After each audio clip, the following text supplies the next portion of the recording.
days. So yeah, I told her I didn't want to do it, but I had a small, well, we won't talk about that, especially when we're live. We're not going to talk about my porn career. Not at all. Hang on. His career over 25 years. I'm getting a reverb. Hey, you're there. Yeah. Do you see me? I can see. I'm copying the link. Okay. Now I'm gonna mute you. Okay. Off of the YouTube. Okay. There. I can still hear you. Can you hear me? I can. It's all good then. All right. Awesome. We are very late today. Because we had. Yeah, you and you're plugging in your Wi-Fi. Literally my computer cost about, built it with a professional because I don't consider myself a professional, but I can build computers. And about $3,000 worth of, parts, and it's giving me all types of problems. So trying to get it together, but let me post the link on my Facebook here so everyone knows. Did you post it on yours? Doing it now. Yeah.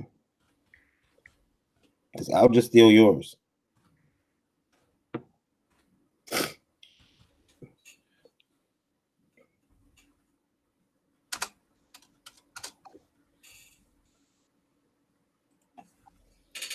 Yeah, we're giving your radio audience a lot to listen to right now. We need to introduce ourselves. Introduce yourself while I finish typing this in. Okay, well, of course, I am Varian Grant, and I need no introduction. I'm still fabulous.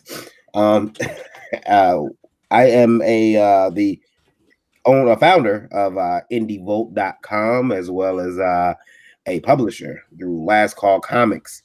You can find that online at lastcallcomics.com. We publish a couple of different books, such as Living the SOS, Psycho Sirens, as opposed to Living in the SOL. Yeah. That's the next title right there for you. No charge for that. No charge. Thank you. So yeah, we publish a lot of books. Indie publisher, very started back in you're losing comics. Oh God! Don't go back in 2009. Say again. Don't go away. Are you drifting off? I'm here. Still there? You're out of focus. Yeah. Okay. As long as you know. Well, that might happen. Camera. Yeah. Well, hello everybody. I'm Randy Zimmerman. I've been printing comics since 80s. Been in and out of the business, mostly in commercial artist, sequential artist by trade, and working on a bunch of stuff. So used to do Flint Comics, did that for 100 issues. I had a newspaper was circulated through my county, went through 9,000 copies minimal every month, between 9 and 10,000 depending upon the issue, and sold it well for 100 issues. Just couldn't keep the advertisers running. We didn't sell it well. We gave it away is what we did. Couldn't keep the advertisers constant in the book, and decided to go on to other things. So now I'm back to indie publishing. So how are you doing, Varian? Are you still coming through? I am posting the link, and I'm having a bit of a week. It's only Tuesday. We're all having a week. Yeah, I want to start by, well, first of all, I'm sick. My son brought the plague home from school last week. It's been affecting all weekend. I just a lot of runny noses, chills. I'm wearing a jacket right now in the house. I'm freezing, but my wife says it's hot in here, and she's got the air on, but I'm freezing. So I've got I'm cold, but she says it's hot. So I think I've got I've been fighting it. He came home from school today. He grew up. His school has a policy: you grow up, you go home, you spend that day and the next day at home. You don't come back to school. Your kid goes to an awesome school. Yeah. I wish that all the schools were like that. Yeah, I'm telling you, if my school would have had that policy when I was a kid, I'd do it every day. But yeah. So yeah, I'm getting over that. Got a con this weekend, but I don't know what Trico is up. I couldn't get Google Hangouts to work, so I figured out I'll just listen to you guys. Okay. All right. Yeah, I can send him the link again, but it's been touch and go. I'll send him that last link. He's welcome to come in if he wants. Yeah, there we go. Yeah. Something interesting happened this morning. I told you a little bit about it, Randy. I tried using again, I'm a publisher of Last Call Comics, and we have a business account, PayPal. And I tried using that account to put out we have a debit card for it to purchase some items, and it wouldn't go through. And I figured, I said, well, the money's got to be there. I know there's money there, so I go onto the account on my computer, and it says my account's been limited. So if you don't know, what PayPal does is PayPal has a terms of service, okay, and they list all things you can do through PayPal that they consider acceptable use. And what they did was they limited my account, and this is a business account, and I've got the EIN number and everything there for it. So I asked him, I call him, get on the phone with him. I had to wait. I had to actually have them call me back after 45 minutes. And they called me, and we spoke for maybe about 9 minutes. And the lady told me they have no idea why my account was limited. It's not appealable. You can't appeal it. Your account's been limited, and any money in there will be sent to you after 180 days. Can you still put money in? No, the account's done. No money in, no money out. They just shut your account down completely. Just shut me down completely. That doesn't seem right. And the more I talk to people, the more I see that you can have it's messed up, but PayPal has a tendency to punish the receiver of funds rather than the sender. So you've been paying for porn through PayPal? Well, you can't. That's the thing. PayPal frowns upon anything that's considered adult, except for when you can buy sex toys or eBay. So as a publisher, we kind of rely on things like PayPal, Square, Stripe to, sell our books online. A lot of online storefronts that you can just plug in come with, hey, just connect your your PayPal account to the store, and we'll handle all the, payments for you, which is great because, and two, when we go to cons, we use PayPal. So I was able to set up another account, and I called and I went through the business line and spoke to a young lady who she had a little bit more information for me. And she told me, she says, listen, she said, sometimes I've seen, and I guess I'll mention this here. Just a second. Can you hear me? Yeah. Okay, go ahead. She said, we have had situations where people have sabotaged other people's PayPal accounts. So in PayPal, what happens is that when you put in your payment or you send a payment to someone, it has a little section there for a memo. What you send a payment for. So, maybe you're sending a payment because you're paying one of your artists to PayPal, or you're paying one of your, you're sending someone, $50 for website work they've done or whatever. Right. You put it in there. This is for this. This is for that.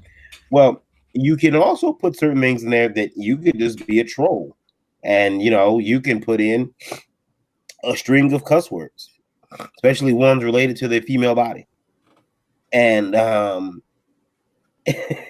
will get you banned. That will get your account limited, locked, and you're done. And I'm starting to believe that that's what happened to us because our PayPal address was out there for the public. And I didn't think about that. So I think now the next thing to do is to make sure that PayPal address is kind of kept secret and safe. Yeah. Because it was secret, and because it wasn't a secret, people knew it. And they could send, payments to that account whenever they wanted to, or if they wanted something. And my people who've done coloring work for me for my comics, they knew the PayPal. They would send me like a request for money, and I'd send the money back to them. So that was out there in the public, and I kind of think what happened, someone got a hold of it and said, "Oh, I'm gonna mess with this guy," and they got PayPal shut down. But can't you see your memos on your account? I can see the memos up until the day it was frozen. There was a purchase for like $14 that came through, and and I've been wanting to check it out, but I've had some computer difficulties here, so I haven't been able to log in and check that out because the sign-in data is all saved from the computer. So I'm gonna sign in, check that out, and see who ordered and if that was the offending, transaction that caused this whole thing. But I hate to be a conspiracy theorist, but I'm kind of thinking that, that might be an issue. We pissed a lot of people off last week. Who did we? You and I. Why? I didn't hear nothing. Nobody talks to me. Oh man! First of all, I got a message from a guy. He says, "I like you guys," and I'm sorry I haven't gone to the chat yet to look at anything. There could only be, unless you had somebody on Indie Volt complain. There was only 23 people on YouTube. Yeah, that even watched us last time I looked. It's like, wow, 23 people. We're going down. Someone watched, and I don't want to name him because he's a publisher, but he contacted me, and I kind of appreciate his honesty. But he said, "I like Indie Volt." That old man's a dick. But what I don't like is you guys, you call it Indie Volt, and you don't talk about indie comics enough. You guys always talk about Marvel, DC, and what I told him was this. When I worked at General Motors, and we would have our little monthly meetings, we would discuss the health of the industry, of the car, automobile industry. We would discuss Chrysler's numbers. We would discuss Ford's numbers, Toyota's numbers. At the time I worked at General Motors, GM was very concerned with Toyota. Very concerned with them. So we discussed those numbers. We discussed what was going on in those companies. Yeah. And it was very important. And I think that discussing what's going on with the industry leader, which is Marvel, it does have a large effect on what happens in indie comics. In that, well, it's like IDW in their quarterly report. They said, "Hey, our numbers are down because Marvel sucks.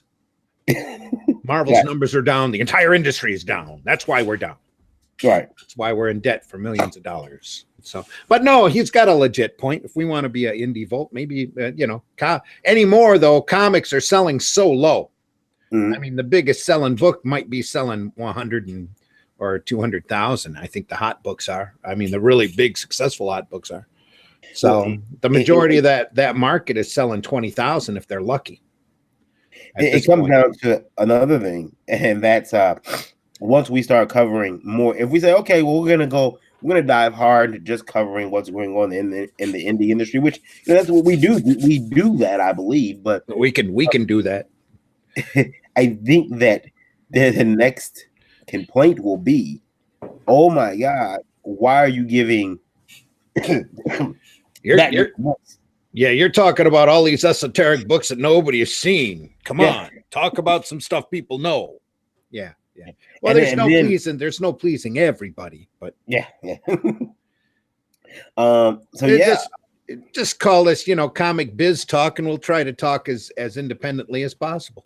Well, yeah, and that's why it's called industry talk. We talk about what's going on in the industry, and I think that what happens up top at Marvel and DC does affect the little guy. All that shit slides downhill. I hear you. It's the way it works. At least all the silly talent, Marvel's talent's been, some of the DC talent too have been bleeding over to everybody else because they think they can get the better deal at the little smaller companies. Hey, I got a reputation. I wrote 5 books for Marvel. None of them sold over 8,000, but they still wrote 8 titles for Marvel. So thus they need that business at Boom or Valiant. Yeah, there we go. We could just start every program with a basic industry watch and make sure that we cover the independent stuff, and then talk whatever we want. And we might have to do that. We may have to do that. Start with the next airing. I have a question for you, Randy. Have they always been as big as an issue as they are now?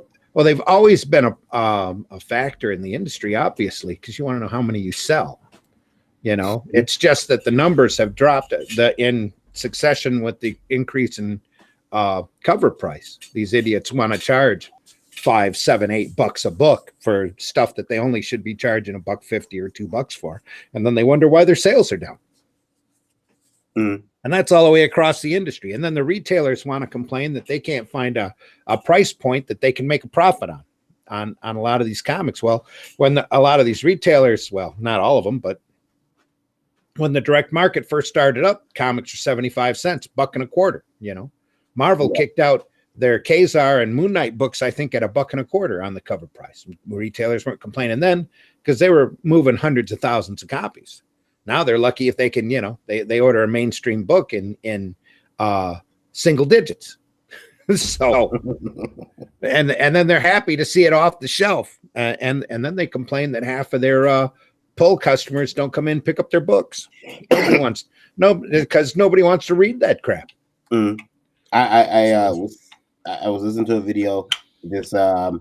And then on the other hand, to change the subject, Doug TeNaples kicking out an Earthworm Jim book, and boom, he hit 6 figures in 15 hours. So it's not like the money's not in the business. It's not like the money's not in the industry, and that there's not people there who want to read good sequential art. It's just that they need good sequential art to buy, to lay money down on, whether it's $1.50 or $5 or $7. They just want something that they can read and be entertained by as cheaply as possible. And those big companies, especially the mainstream guys, aren't performing. Now I'm wondering, I'm looking at the talking if they can see you, because I'm not seeing your face pop up there. I see you talking. Yeah, maybe not. I wonder if they can hear you, because and I'm looking in the chat, and I don't know if anyone other than Lewis. I don't think there's anybody there even talking. I only show 4 people watching, so it's you, me, Lewis, and probably Trico.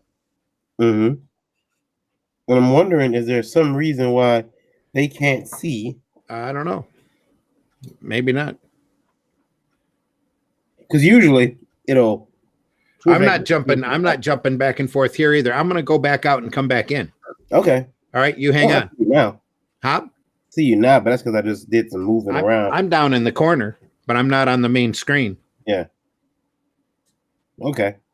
So I'll jump back in. Let's see if this works. Be right back. And now I can talk about how pretty I am. But yeah, I mean, Randy's got a point there. And I don't personally believe that there are people who have been saying lately that the industry no longer needs comic book stores. And that to me is a very sad threshold to cross. I think that when we no longer have comic book stores, there's no coming back from that. And I think that is probably, I mean, we're looking at it as a real possibility that there's not going to be any comic book stores in the next couple of years, because they are closing left and right. You still got some that are doing well because they know their audience, they know their market, but there's not a lot that can sustain. And it's getting dicey out there. I don't think that my local comic store is long for this world. He's a bit of an asshole though, so oh well. But I hate to see anybody go out of business. I hate to see anyone lose their business in reality, but there is, the possibility that his comic books selection is shrinking because no one's buying the books. And the companies kind of refuse to understand that something might be wrong with a lot of the books.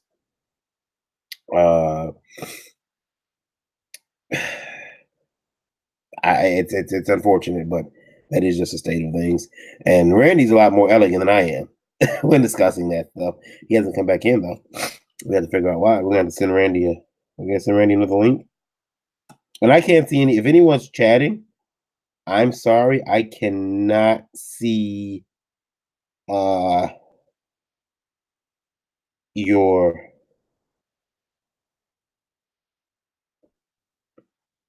I can't see any of the chat messages right now. Let's see here. Let's see if I can go into YouTube and see any of those. Is there?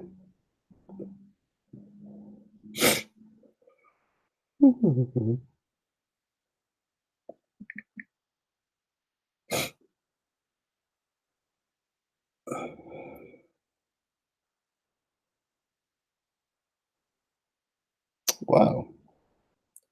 Okay. Let's see here.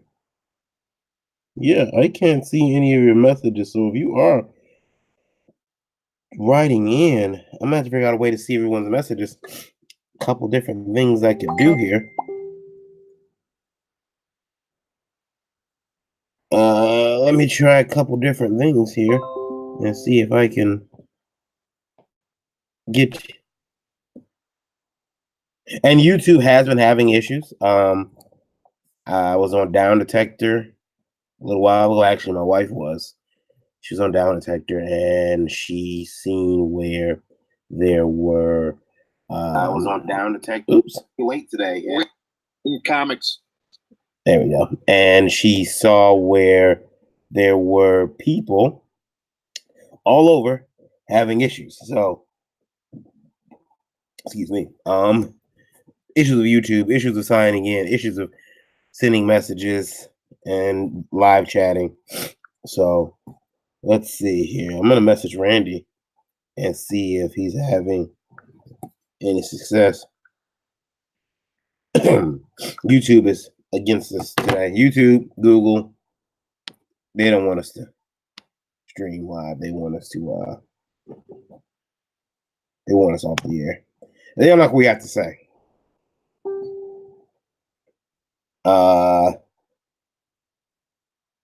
Is that let's see here. I did get one message in my Facebook.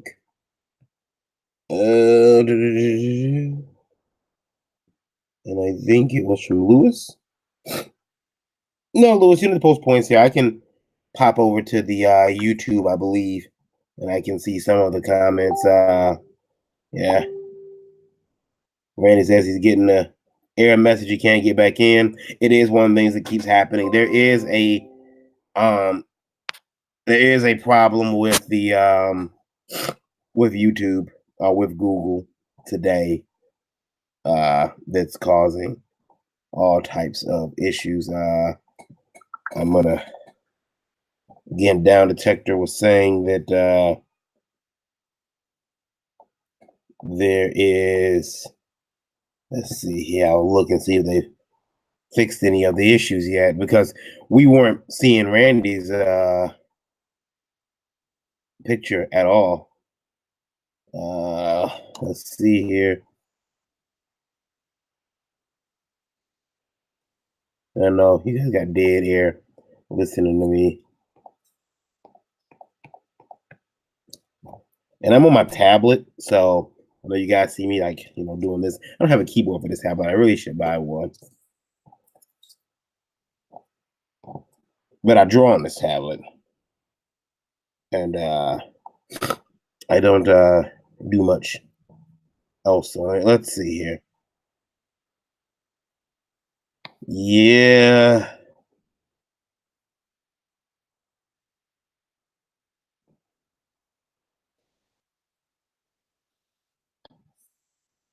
There is a lot. Well, it's possible problems with YouTube. Yeah, there's some issues going on. So I think I'm back in. Yeah, I can hear you. Can you hear me? Yeah, you're fine. Yeah, there are some issues going on at YouTube right now. Yeah, I heard that. Yeah, so we are They are working to fix them. We are not working to fix them. They're trying to keep us off the air. They know what they're doing. Crazy bastards. Yeah, they don't want us on the air. They it's a conspiracy, an anti-CG conspiracy. They figured out their Comicsgate. I told Edwin today that I was Comicsgate before they got their horrible name. Come on, I just want good comics from anybody's interesting perspective, as long as there's some quality there and entertaining. Mm-hmm. That's all I want. That's all I want. And that's fair to ask for. That's fair to ask for. Well, if they want my money, that's what they're going to give me. Damn it! Damn it! If you want my money, make me some good comics. It's weird that you mentioned that. This week I seen a post from a comics professional. Professional is in air quotes, and they asked a question about a character and asked if that character was anything like they are in. What's the difference between that character in the comics and that character in the movie? And it's you gotta kind of step back and say, wait a minute, you've been championing that character for months now, and you don't even read the book? No. Yeah, in fact, it's professional, needs to do its research. Yeah. So then he probably needs to get a better job. But that's another story. Don't quit your day job, kid. Anyway. We have to better hurry, because the Burger Kings are going out around here. So that's all I know. It's getting harder and harder to find a good Whopper. Yeah, you can't. When I was younger, there was a that bacon be raw. There was a commercial on the, I think it was Ninja Turtles 1 or 2 VHS, and it was an artist, and he was drawing, and he had a Whopper for lunch. And I remember that, to me, I'm like, oh my God, that guy has an art desk like me. He's eating Burger King. And my mind instantly said, in my 8-year-old, 9-year-old brain, Burger King must be the food of artists everywhere. Breakfast of champions. No. I'm going to get Burger King every day. And that was quickly squashed. I'm going to get that artist hump. Yeah. just like those artist people have. Yeah. There we go. That's how that happens. Way too much fast food. Yeah. So, Randy, quick question for you, because always you know everyone. Oh, and I know everyone. I know everyone. Everyone knows me. Yeah. I ran across a biography on YouTube. Not on YouTube, on Amazon Prime.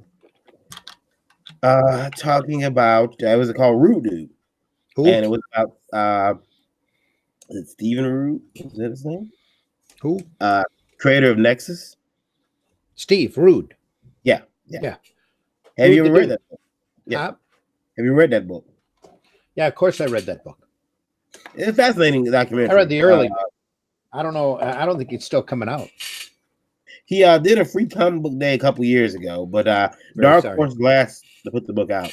Yeah. Okay. It was a fascinating documentary. If you have Amazon Prime, I really suggest you check it out. I don't have Amazon Prime. I wish I did. I'd watch Journeyman a lot more often. But that's the only thing. That and not The Handmaid's Tale, the other one, the Philip K. Dick adaptation that they're doing on Amazon. They did a couple seasons of at least. That was good, about the Nazis winning the war. I don't even remember the name of it now. But anyway, it looks like they've got some decent programming, but I try to ignore Amazon Prime as much as possible because I don't have it. Yeah, it's decent programming. You know what's funny? I pay, I think it's $12.99 a month, and a buddy of mine, he's like, "Why do you pay so much?" I got I got a real cheap. Um, Amazon offered people with EBT cards a special discount for Amazon Prime. Yeah, yeah, Like $7-8. yeah. And I never want to have a bridge card so much in my life. I can't use it. I don't need it. You know, it's bad enough we're all going to be buying Disney Plus when it starts up, but I've got my kids have a Netflix account, or I wouldn't have that either. You know, right? I mean, you're right. I've got several over-the-top networks. Have IndieVolt TV. Make sure you get IndieVolt TV on the Roku if you don't have it. Roku. You go to search IndieVolt TV. It's a free over-the-top network, which has a bunch of indie movies, indie wrestling. It's and interviews from Comic Cons. Shameless plug there. But yeah, I've got Netflix. I've got Amazon Prime, Hulu, WWE Network. I got a DVR that's almost at capacity. I mean, yeah, that's because I've been working so much last couple months. I'm way behind on my stuff. I've had to let entire seasons go just to make room on the DVR. Yeah, my mother tends to DVR the news. I don't know why she does that. The wife does that. ABC. I think she's got something for David Muir. All those guys are weightlifters. You can tell they all try to get into they'll try to take their jackets and shirts off as often as possible so that they can show their guns. It's rather crazy. And I've got conventions this weekend. I got Motor City Comic Con. Yeah. A lot of indie artists are going to be there. I won't be there. No. This is going to be kind of sad that you won't be there. I was expecting you to show up. No, I only go where I'm invited now. Yeah. So they wanted to have me there. They, if they wanted to invite me, I'd take a table without a problem. But I just only go where I'm invited, where people get a hold of me and go, "Hey, I got a convention you want to attend," and I'm like, "Yeah, okay, I'll be there. No problem." I haven't turned anybody. Well, I have. Now that I think about it, I have turned a few down because I was slaughtered with work because they come up right at the wrong time. But I try not to turn anybody's invitation down. I'm just not big enough for the big shows,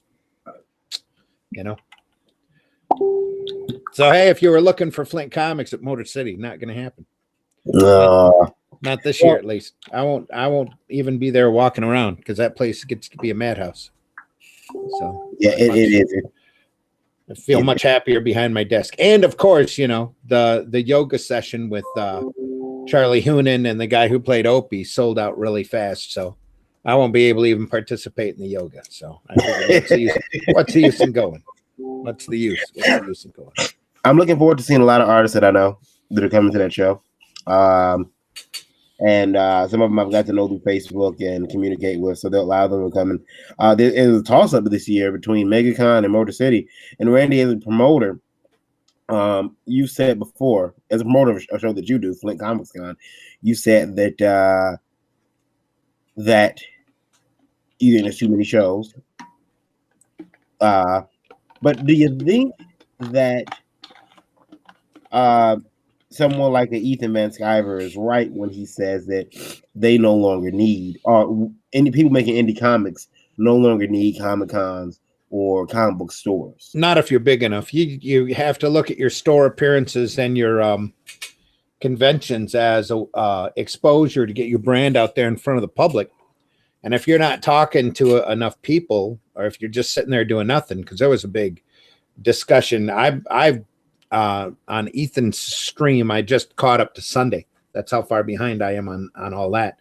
And they were talking about the Three Rivers Con and Mags Visaggio being there and twittering from there the desolation, the fact that there wasn't anybody walking into Artist Alley, and she had all of her books on display, and all she was doing was talking to the other fellow professionals and was wondering why she was there. Mm. And they were like going, well, she's finally getting a taste of what a retailer is like when they're trying to sell her books. Mm. They're wondering where the crowd is because it's not there. People aren't buying. I did see that photo. I did see that photo online, and it was definitely empty. I know it didn't pick up either. And people, through Indie Vault, they message us and let us know, hey, this show sucks.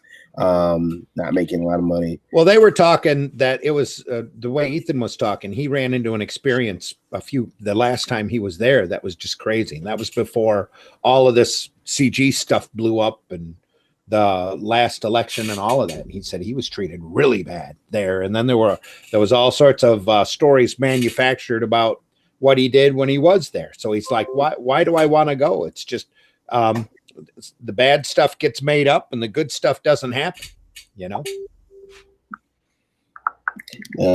messaging that Bernie was there and Bernie's wife was there, and the artist alley area wasn't even set up by the time they got there to arrive to set up so he ended up getting a bunch of the staff together to put tables up and put the chairs up, and in order for them to set up their displays. And it was just a horribly uncoordinated, but that was way back. That was what, 2000, what did he say? 2012, I think he said it was.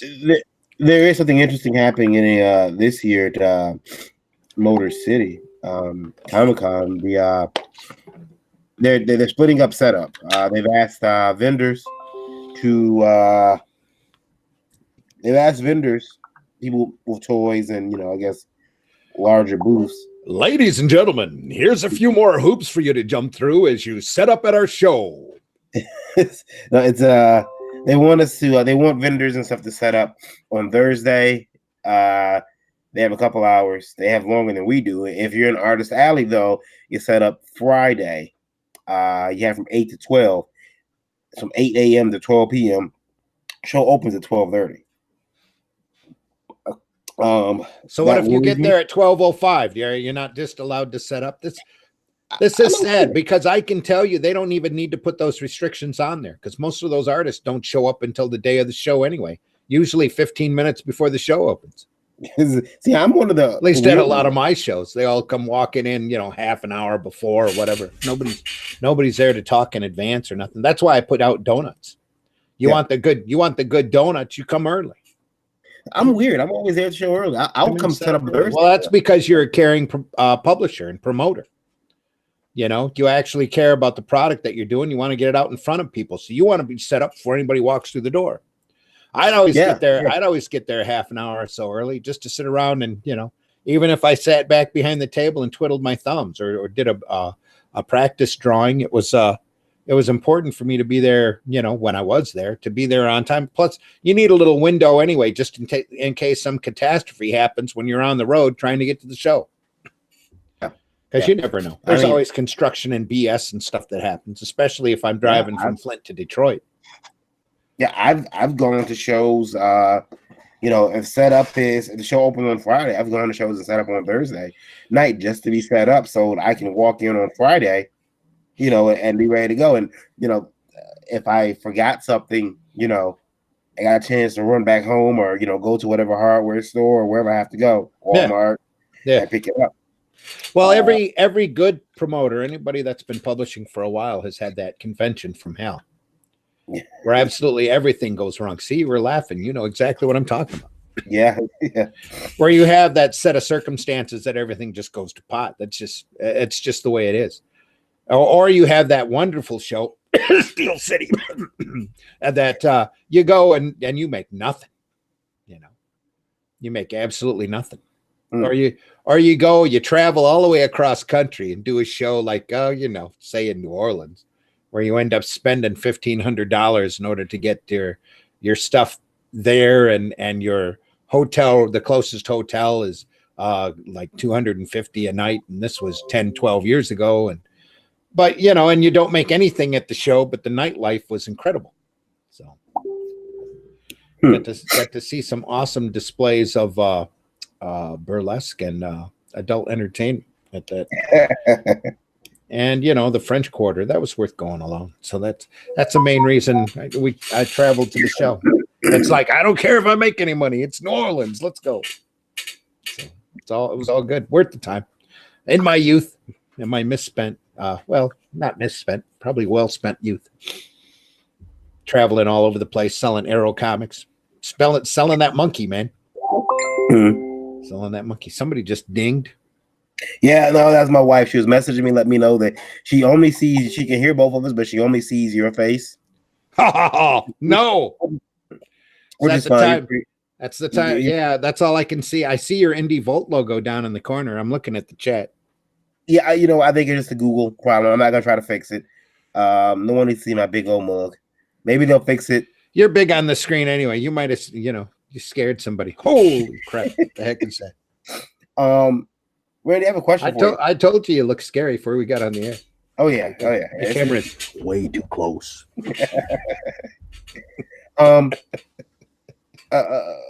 It was asked on Facebook. You shouldn't all be looking at my mug either. Maybe I should switch over to my logo. Let them all.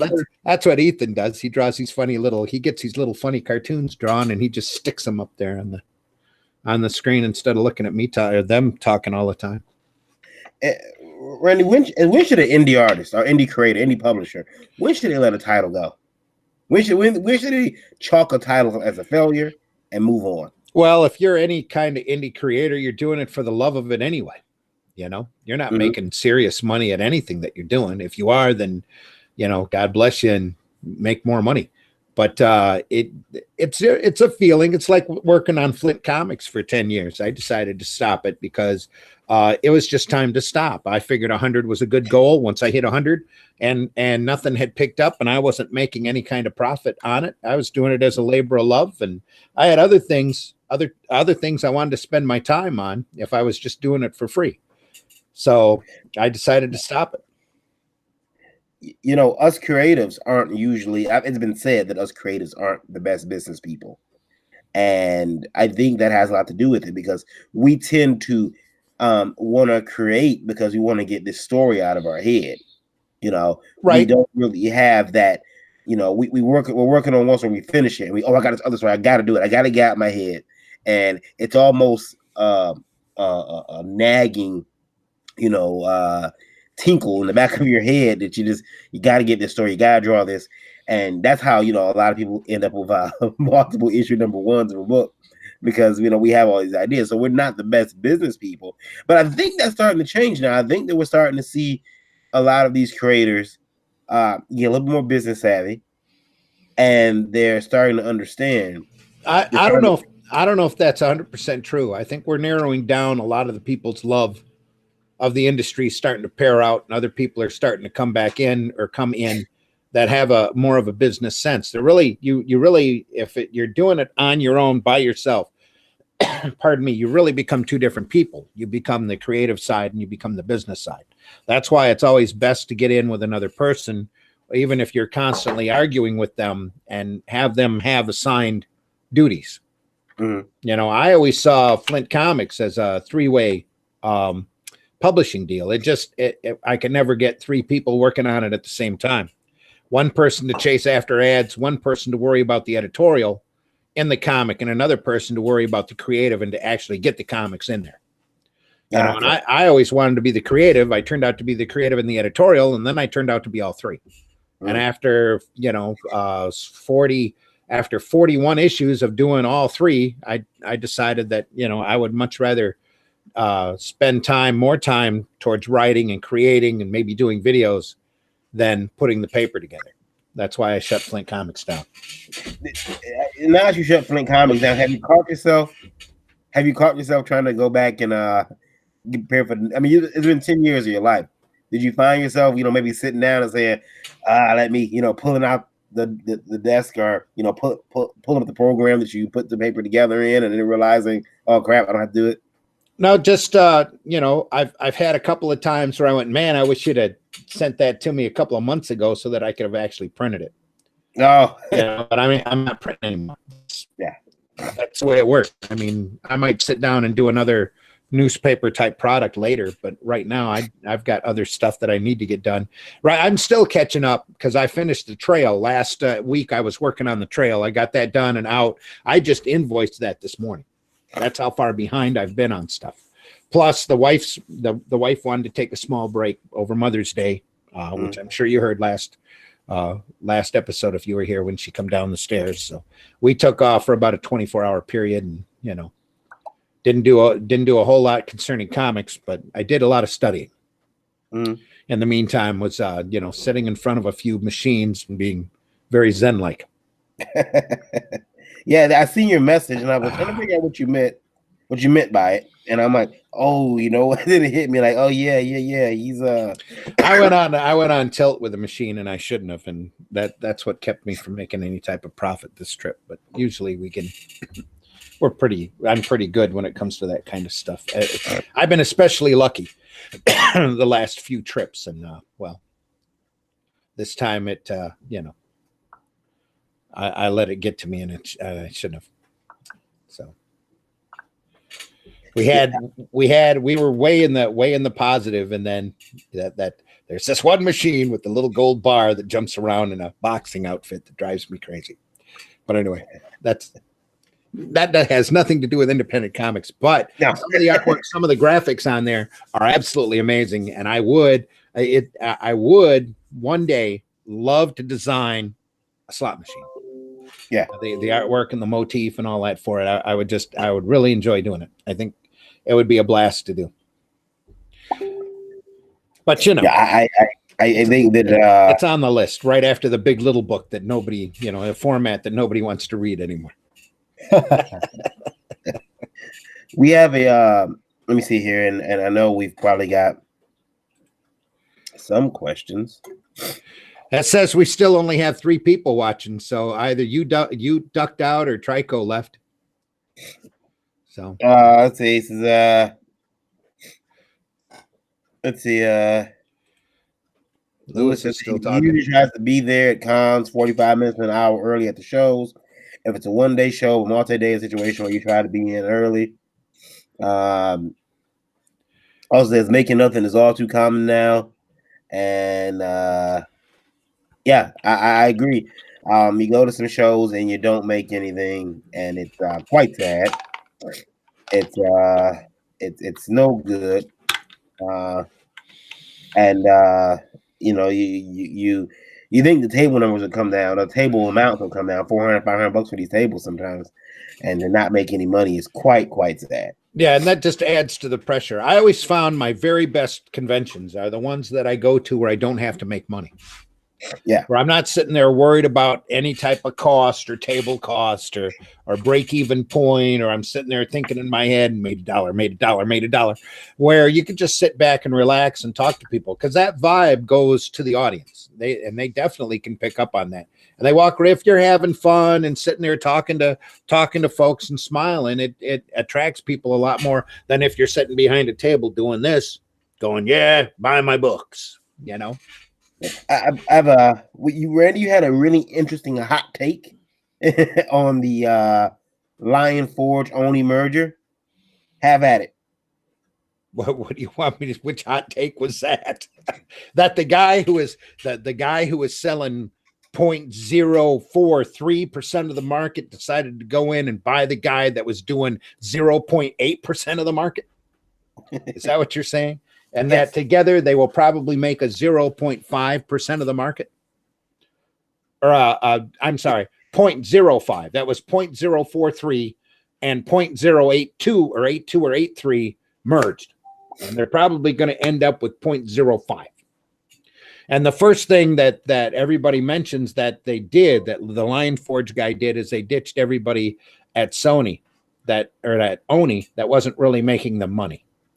And, Oni really was making a lot of money. So a lot of them guys left. Got broomed. Yeah, it's unfortunate. Your boy Zach offered business to anybody, especially if they were in the pre-press business, that had worked for Oni and had got sacked. He says, I've got business for you. Just email me. Email me with your resume. Tell me what you've done. I'm looking for colorists. I'm looking for pre-press people who can take a package and turn it into a PDF file and get it ready for printing. That kind of thing. Says, I got work for you. Call me. Nobody called. Nobody called because they chucked him off. He's got that label and that stigma that it's going to take him forever to chase off. Even though all these guys have money, that's where I hate to say it, that's where the money is now. That's where it is. It's not the Lion Forge keeps going because Lion Forge has a backer. It's able to spend money. Oni probably ran out of money which is why it was easy for Lion Forge to come in and scoop him up. But what does Oni really have? They've got a reputation for doing alternative books and graphic novels in a business now where graphic novels are literally dropping. They lost the big a big graphic novel distributor, and now I guess Ingram is the main supplier of the books to the bookstores, and they're real SOBs. So the your Barnes and Noble and your bigger bookstore chains have to deal with more than Diamond, or have to deal more with Diamond, and Diamond. Good luck. So that's a sad state of affair that the distribution end of this business is in, but it's always been a problem. So these creators are going to have to get out and start bringing their fans or people who want to know about their product more into their world through YouTube, through Facebook, Twitter, by any means necessary. And they have to get out there in front of people as quickly and as hard as possible. And quite frankly, I don't think you can do very much of that at conventions. You can do it locally. You can hit the local people at the local shows and still attract a bigger audience because you're local. People want to support the local. But when you start hitting these bigger shows and you're paying $300, $400, $500 for an artist table, and you're sitting there worried you had to drive 5 hours in order to get to a convention in order to sell your book, you hope you can attract enough people. That puts on all of that pressure. And unless you've got a huge social presence, nobody's gonna talk to you. I mean, they might have a few people walk by and point and go, I think I saw that on Facebook. Doesn't match the days of Wizard magazine. I told you that story with Spank #1. Yeah. So we sold a case of books that day, in a day. I think we went through a case and a half or 2 cases through the whole show. At cover price, boom. I'd be interested to know from a couple people, especially. I'm going to put that question out there tomorrow on indievote.com and on our Facebook. Is anyone really selling cases of books at shows?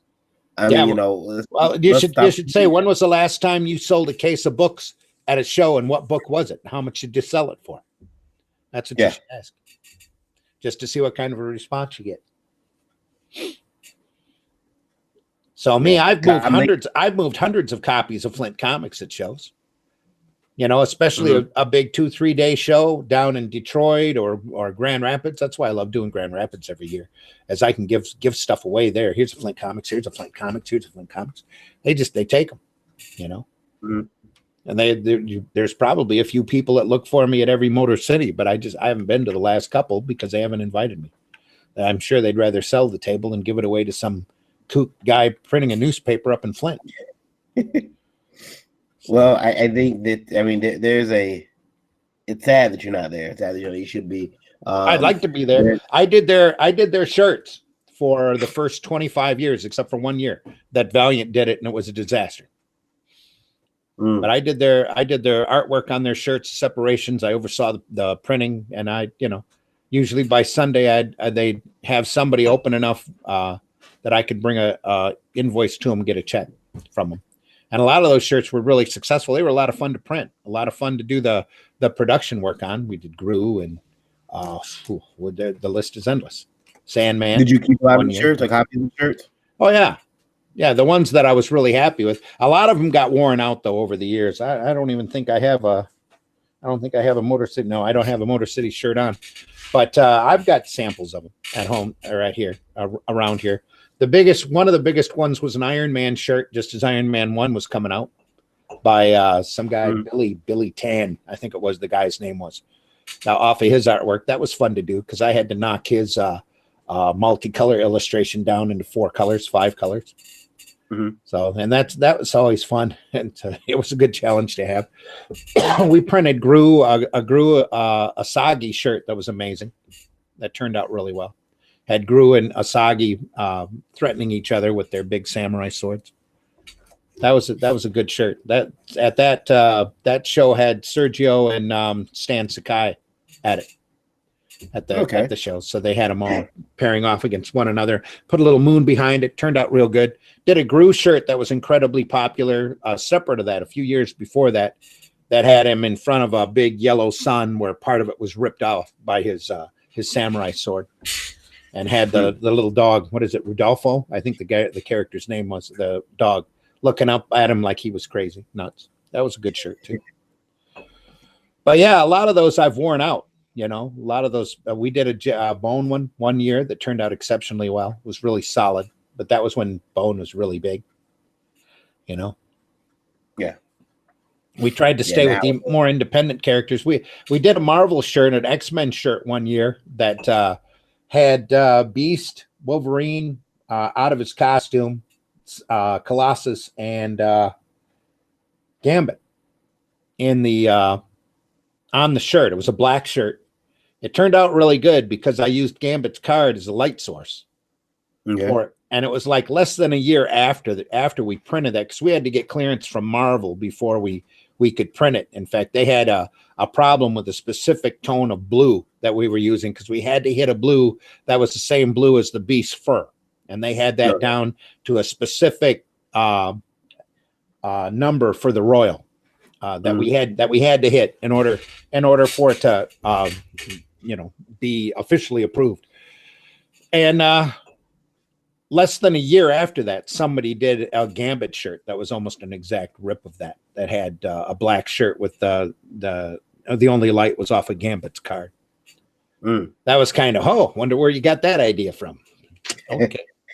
When you say that, do they have a particular color pattern and color palette that they like to use for their characters? I thought I was kind of anal for having that for my characters as an indie. Well, they're corporate. They want to guard. They want to guard their brands just like any corporate does. I mean, you get any type of corporate logo, you have to hit specific colors, and some of them can be pretty anally retentive as far as what CPU. The CPU number. I haven't dealt in that in a few years because I haven't had to worry about matching up anybody's colors. I don't have clients that are that retentive. So. Right. Yeah, I mean, I got colors written down for like a character's cloak. That here's the color, and I've told here's the hashtag color and the hexagon color, and people usually they're okay with the colors, so they actually kind of appreciate it because it helps them get close to where it needs to be without having to guess. Right. But yeah, I thought I was kind of being a bit of a prick for having that as an indie guy, but I guess in a way it kind of helps if you're sending it to a colorist and you need work done. You get as much information that way. There's less guesswork, makes their job a lot easier. Very different from back in the old days where all you had to hit was a CMYK number, and it was all in a combination. You can just draw a line and you turned it over to the separator and have them deal with it, with the different dot patterns and the mores and all of that. But very different. So if I have a question for you, as far as we're going to play a little pretend here. You own Zimmy's comic book shop. Zimmy's? Yep. Oh, okay. This is a pretend. Gotcha. Yeah. You own Zimmy's comic book shop. You've been in business for 20 years. Okay. You have Marvel, DC, indie books, Image. You have all the normal trappings of a comic book store. Yep. You need to stay in business. What do you do? Cry. Stay on top of my pull list people, and you'd have to read up and stay up on all of the fads, and I don't know what more to tell you other than that. I have deep appreciation and love for anybody that's still retailing, especially if they only have one shop, because I've done it. I've had to order books 3 months in advance. I retailed for quite a while. I had the first direct market comic shop in the area. It was my little store kind of spawned the other two stores here in Flint that are still around to this day, because I had it back in the mid 70s. I had a little hole in the wall next inside of a quarter arcade. Pinball arcade where we sold comics. We made good money, but it got to bore the crap out of me You know, it got to the point where we took our profits and bought a TV just so that we could watch Star Trek in the afternoon because it was on afternoon syndication around here for a while. So we ended up hiring somebody to watch the store because I was in it with a friend of mine, and both of us just got bored stiff with it. And then we caught the owner of the arcade thumbing through our books one day and telling us how much he's going to increase our rent. We shut the store right down. We were done. We ran an ad. We ran an ad on the local radio station. Took a big whopping chance borrowing $600. And the first day that we ran that radio ad, we made $1,000 in sales. And this was back when books were $1.50. You know, we had a few back issues. We had a guy give us his collection on consignment and all of that. And you know, he'd stop by once a week, and we'd pay him his percentage of anything. But we had old. I wish we had all the comics there that we sold. I wish I still had them because everything's gone up so much since the 70s, especially some of the key books that we had, that I'd be a lot richer, you know, a lot better off than I am now. That's for sure. If I still had them. But we had Conan 100 come through the shop. We had Cerebus 6 go through the Byrne Austin, early Byrne Austin X-Men, Fantasy Quarterly 1 went through the shop, you know. And we were so worried. We were scared to death because, you know, we had to order these books in advance. We ordered them, even back then, we ordered them 3 months in advance. So we had a week that we had to pay for a comic order after the storage shut down, after we decided to shut the store down. Because we were already, he was able to stop. He was kind enough back then because people just wanted to do business. He was kind enough to stop all of our orders except for that 1 week. We had to buy it, you know, even after the store was shut down. And that entire week's worth of comics came to $125, and it scared us to death that we were never going to make that money back. And we were able to absorb that cost. There were a couple of number ones in there too. A Marvel Spotlight with Pat Broderick, Captain Marvel, a Johnny Craig independent book called Omega Alpha or Alpha Omega. That was a superhero team book that was printed on really bad newsprint. And there was a couple other big books in that order, and it was a whopping $125. It was one of the biggest weeks that we ever had to pay for. You know, that was our cost on those books. So we took a big hit. Oh no, you know, 125 nowadays. Any retailer just go, you know. I try to sell my long boxes for that much. The long boxes of my back stock of Marvel number ones that they triple ship me. You know, I'm lucky if I can sell them for $125 for a long box. That's nothing. My local comic shop, he will not put out books. Like, well, first of all, he waits until he has UPS drop them off on Wednesday. And as you know, UPS, they don't really give a damn about when you need it. They'll get to you when they get to you. Yeah. And some store owners go pick theirs up from the hub on Tuesday. Others pay a little extra to have the books dropped to them on Tuesday. But he decided he wanted to wait till Wednesday to have them delivered. It's just cheaper. And there's been times where I've walked in there at 4 p.m., 5:30 p.m. Hey, where are today's books? And I haven't got them yet. And it's like, what? What do you mean you haven't got them yet? And I remember there being a situation once where I think he learned his lesson. UPS dropped his books off because he didn't have one of the gentlemen I know, his name is Rich. He owns a store named Rich and Ruby's. He's not my local store, but I go to his store quite often. He doesn't have a bill with Diamond. He's never had a line of credit. He pays everything that day. He's never had a line of credit with Diamond. So, and Diamond, he says, because of that, he says they tend to treat him pretty good because he doesn't have it. He pays not a whole lot of people have a line of credit with Diamond that I'm aware of. He said that, but another guy, UPS put his books out in front of his store. Out where? They put it out in front of his store. And left him? Yep. And when he got to the store, well, Uh, They were gone or broken into. They were gone. All 5 boxes. That's UPS. Yeah. And I would call up UPS and ream them because because now whoever did that knows that they're there, and they'll know that there's a regular schedule for those comics, and they'll be looking for it. So he's either going to have to get there early and get those boxes or pick them up directly from UPS from now on, because I wouldn't trust him. I mean, the joke's on the criminal. You probably got a bunch of Marvel #1s, but there's a massive overship of Iceman #1. Yeah, there we go. That's all we need. Yeah, I mean, joke's on you, criminal. But you ordered 1. Screw you. Take 5. But I mean, he was kind of upset because he said, there was there was some Image, some DC stuff in there, and there was a couple Diamond Select toys and figurines. Yeah. Some of those boxes that the thief was probably pretty happy. The comic store was screaming for product.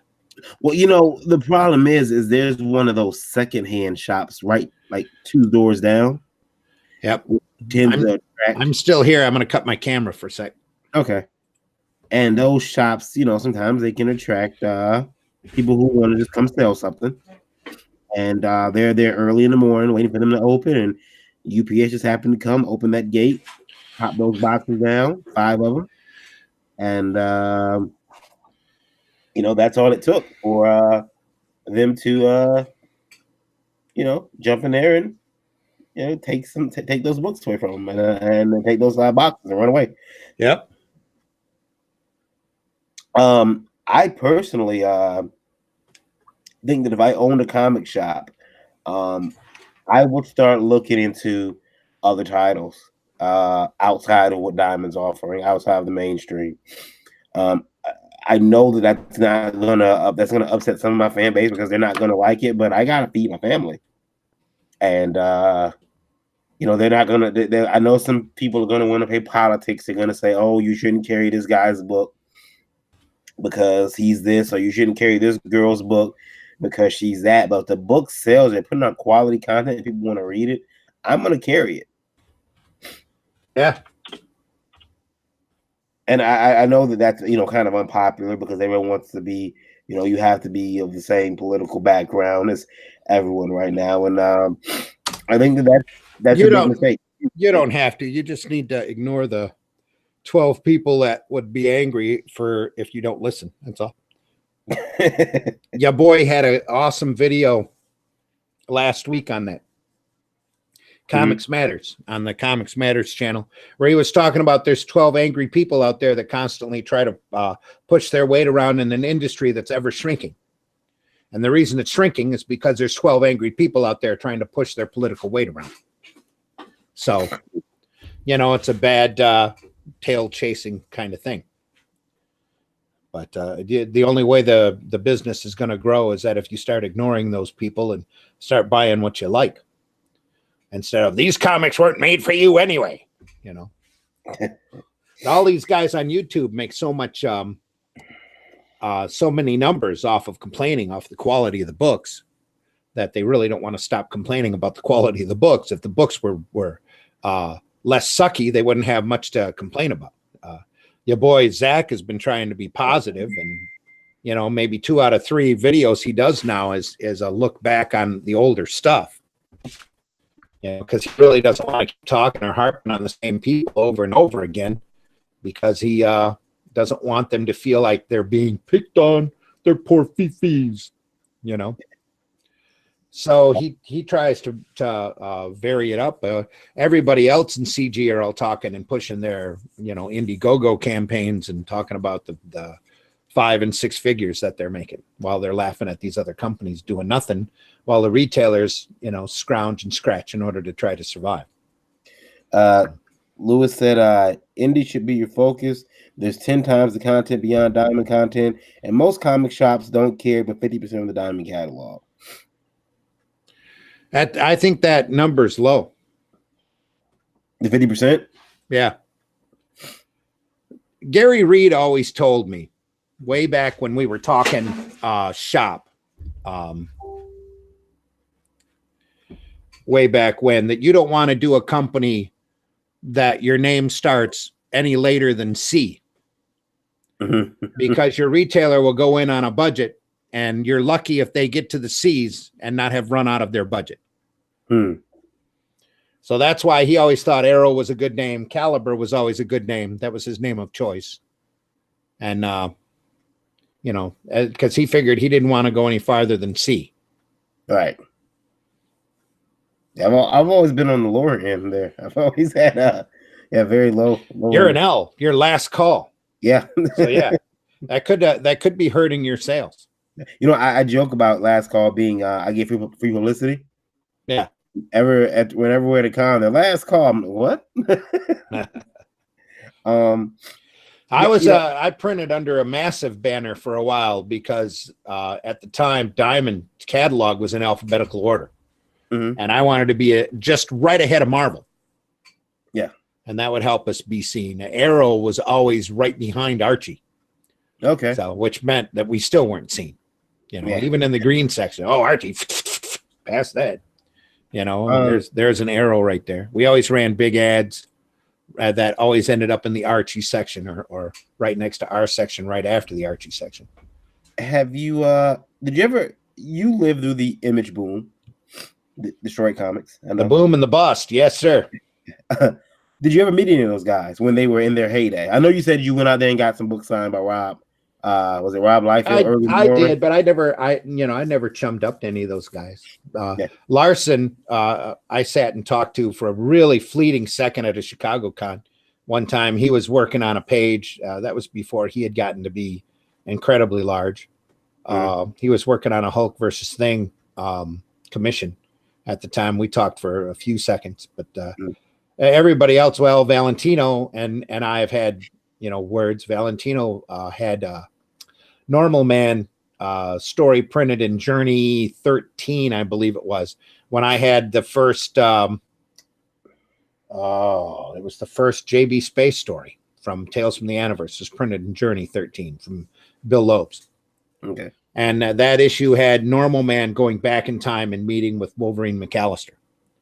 So we talked off and on for a while, and there was a little discussion about what's his face. I think my chair is breaking. We had a discussion about his character, Silverhawk, or whatever it was, Ironhawk. Silverbird. What was his character? Silverhawk. It was Silverhawk. Crap. See, nobody can remember. That's how indelible these. Huh? Was it Shadowhawk? Shadowhawk. That's it. Yeah, we had a discussion about Shadowhawk because he looked kind of close to one of the Universe characters, and he pointed out that he didn't rip my character off. He actually patterned Shadowhawk after Hawk Girl, which kind of makes sense. I am turning my camera off. I'm going to have to swap chairs. So okay. Yeah, I don't know if I artistically being influenced by other people, I think is a big part of indie culture. I get a little worried about some of the books that I've seen that tend to be, hey, this is, I mentioned this when I was on Rob Anderson's show a couple weeks ago, and he said that was my chair officially breaking. Was it? Yep. Next week, new chair. Yay! He had to buy a new one. Yep. Now you can get one of those super nice high back ones. Well, that's what I get for getting a cheap piece of crap from Menards. That's what that is. So much for the patio furniture. Keep talking. I'm shutting my mic off for a second. Okay, but I was at what was I saying? Oh gosh, but I've seen a lot of people make comics, and they're what would happen if they're either obviously a Iceman fan or they're obviously a Storm fan, so they kind of just rip that character completely off, but sprinkle it with enough of themselves so it becomes a Mary Sue, and then they release this book, and it's like, well, what if Storm was, a atheist Asian, man, and they call it Hailstorm, and it's you pick up the book and it's not very entertaining. Unfortunately, I picked up a couple that aren't very entertaining. But that is the nature of the business. I mean, So it's the nature of the business. Tom, what's the nature of the business? Sometimes some of these books not being very good. These indie books people put out where they're just like kind of love letters to their favorite characters. Well, again, it's a labor of love. The indie market is you're so desperately just trying to get a book out. You might as well do a book out that you're happy with, or that you're giving tribute to, or whatever, as opposed to how are you going to make money in the market? I asked a question on my Facebook today, and I told people I would talk about it, and I'd read the messages online. You'll have to make a note in the YouTube notes on this chat that it was the official chair breaking episode. Yeah. Chair breaking 5, 4. That old guy's so fat he broke his chair. That was funny. Anyway, the question I asked on my Facebook today, and it got, it got 23 comments, which I see you liked. Did I believe? Yeah, no, you didn't. Okay. Somebody's chatting at you. Yeah. Or is it me? I'm not doing any.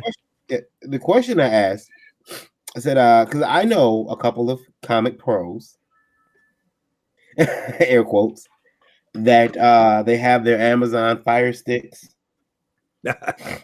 and they're jailbroken, so they can go get that. They can download the legal movies or watch the legal movies. And I asked the question on my Facebook. Says fans / comic pros who consume fandom and the media by legal means, downloads, etc. To each their own, or shame on them. So, Randy, what do you think about that? The people in the industry who are creating comics are now, they have devices where they're going online, they're downloading comics, they're downloading movies. Wise Man once told me, if we stop supporting it, they'll stop making it. What do you think about that? Should a person that's putting out content be especially ashamed to be ingesting that content illegally?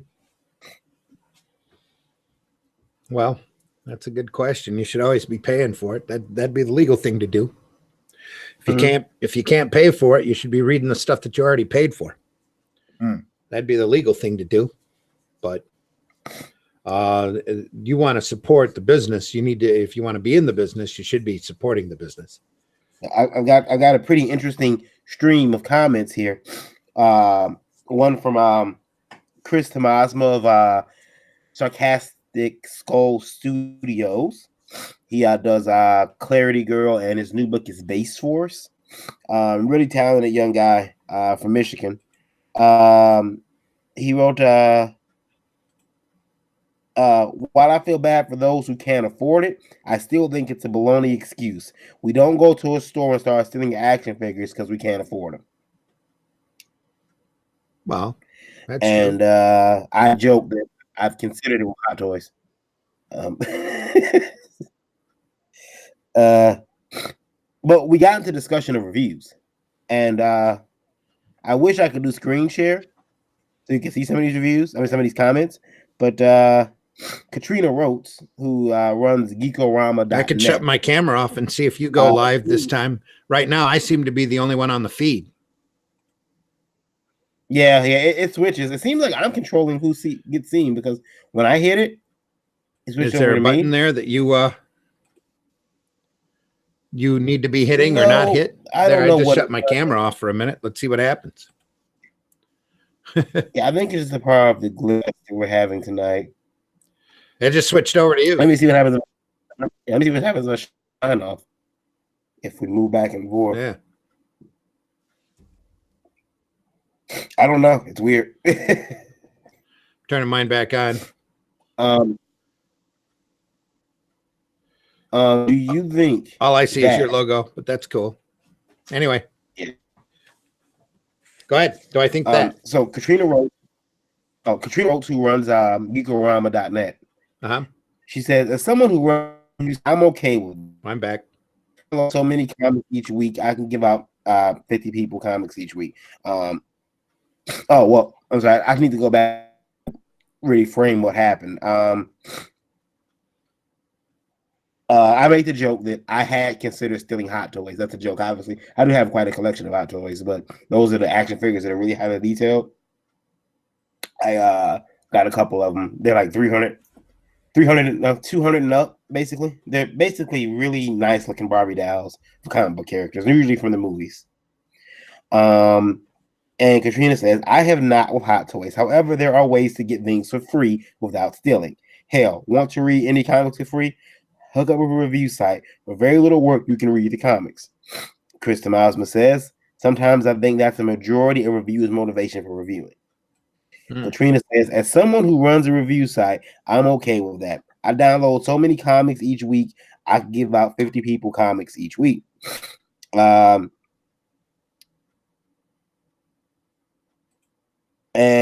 I told her that with IndieVote, on IndieVote.com, sometimes I pay for the books at Comic-Cons, and I tell people, I'm going to review this on my site. Do you mind? And they'll yeah, sure, go ahead, please do, and link me in the review. You went dark there for a second. Did I? Am I back? Yeah. Nope. Is it still dark? Yeah. Hold on. I have an incredibly funny picture of a cat looking surprised. Oh. But apparently not one that we can share. There, I should be back. Yeah. But she says, so I paid for the books and you know, but she says, Katrina says, see, I have a no pay policy on Geekorama. We don't pay and we don't get paid. If a reviewer chooses to review something they've bought, that's their choice. But I don't want to be some kind of agreed on for cash thing. Chris Tomasma writes, I guess my problem with the free is that most sites don't have the traction to help get eyes on the review, and most reviewers are sound enough in technical aspects to give a fair one. I'm not pointing at you, but at times it feels like indie comics are helping the sites more than the reviews. And she says, point all you like, darling. What creators don't always remember is that a PDF costs them nothing, but a single review that leads to even one purchase is a profit. Sites won't get traction if people don't talk about them and share what they're doing. People need to stop supporting gossip sites like Bleeding Cool, and support those who are truly trying to help the industry. Chris says, again, not pointing at you, but yeah, the PDF costs nothing to make, but the book did. I'll keep more of a tab of analytics to see how much traffic gets generated through a review site, though. But regardless, I appreciate the book reviewers, the work reviewers put into helping indies. She says, you'll find that I take very little of this kind of thing personally. That's probably because I know why I do it. If it were for free books, I'd have quit a long time ago. It's a crazy amount of work for zero pay. And Chris writes, a better way someone suggested for reviewers, influencers, is to have them buy a product, but give them a discount code. If they generate enough for the product, then the reviewer, etc., will get reimbursed. That sounds ideal to me. And I thought about that for a while, and I thought that sets us up to the idea of payola in a way. But yeah, but it's, you know, and there should be critical sites out there, especially for the independence books that aren't, oh, I loved your book, you know. And if that means you go in and you buy the guy's book or person's book, take it and review it with an even hand, you know, instead of just the problem is with the industry, there's too many people out there who love the people that are in the industry so much that they're worried about their fee-fees, and they're not willing to actually critically analyze the product.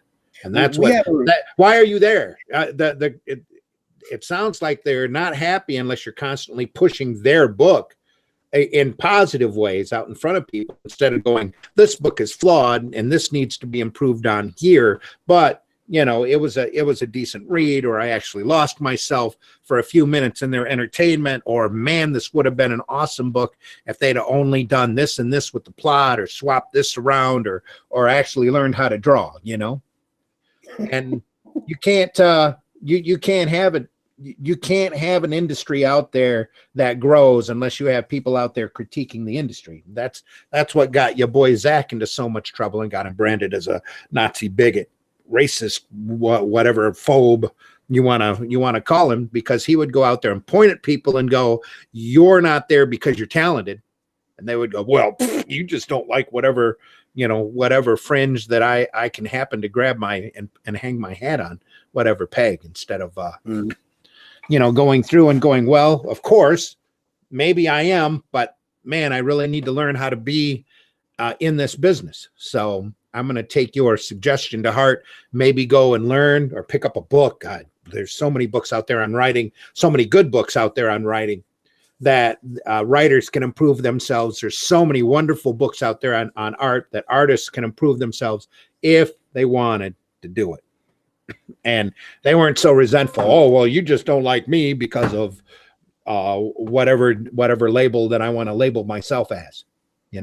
That's part of the big problem in the industry, because if you actually sit down and listen to Zach's reviews, at least none of them that I've caught are vicious rips on the person because of their ist. But on the fact that that they are either talented or not talented, or should or should not be in the business. Got a question here from Lewis. Says, now after reviewing, when I ran my old column, quote the Raven, I often just got stuff in the mail free because people wanted my reviews. I would send them private criticism if I thought it was bad, and I put positive reviews when I could. But even then, I would mention the flaws. People would get mad at me because I borrowed trades from local libraries. And I think I've discussed this here before on IndieVolt. I had a person come to me before, and I've been asked before, hey, send, you guys are going to review my book. Send me the review before you post it so I can approve it. Yeah, see, that's not right. That shouldn't happen. It should be no. That's not what a critique is for. Yeah. A critique is somebody's opinion, and if you're pissed at the critic, then get pissed at the critic. But you shouldn't try to go out there and censor somebody's opinion just because your fifis are hurt. We have a reviewer on IndieVolt, Chris Critical, who is very critical of the business, and and we have a couple different. We have another one, the Chef, and Chef is very hard on indie comics because he wants to be better. He thinks they can be better. He says he's seen better, and he's not happy with what he's seeing. And even with some of the indie books, and he's long given up on Marvel and DC. He gave up on them about 8 years ago, which is kind of shocking because 8 years ago, I don't recall them being as bad as they are now.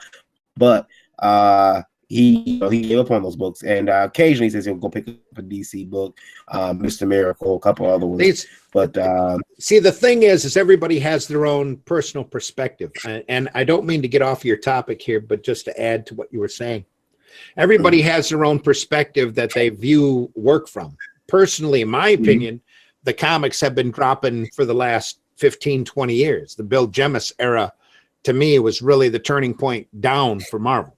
That's when they stopped being remotely relevant in my, I tell everybody, all of my heroes died at Crisis and Heroes Reborn, and they've all been replaced with soulless zombies, because that's all these people want to write. They want to write realistic, stupid, soulless zombies. That go out and do things without a conscience. They're not superheroes anymore. They're just superpowered beings. And that Marvel is very happy to push that idea anymore. That they don't write superheroes, they just write superpowered beings.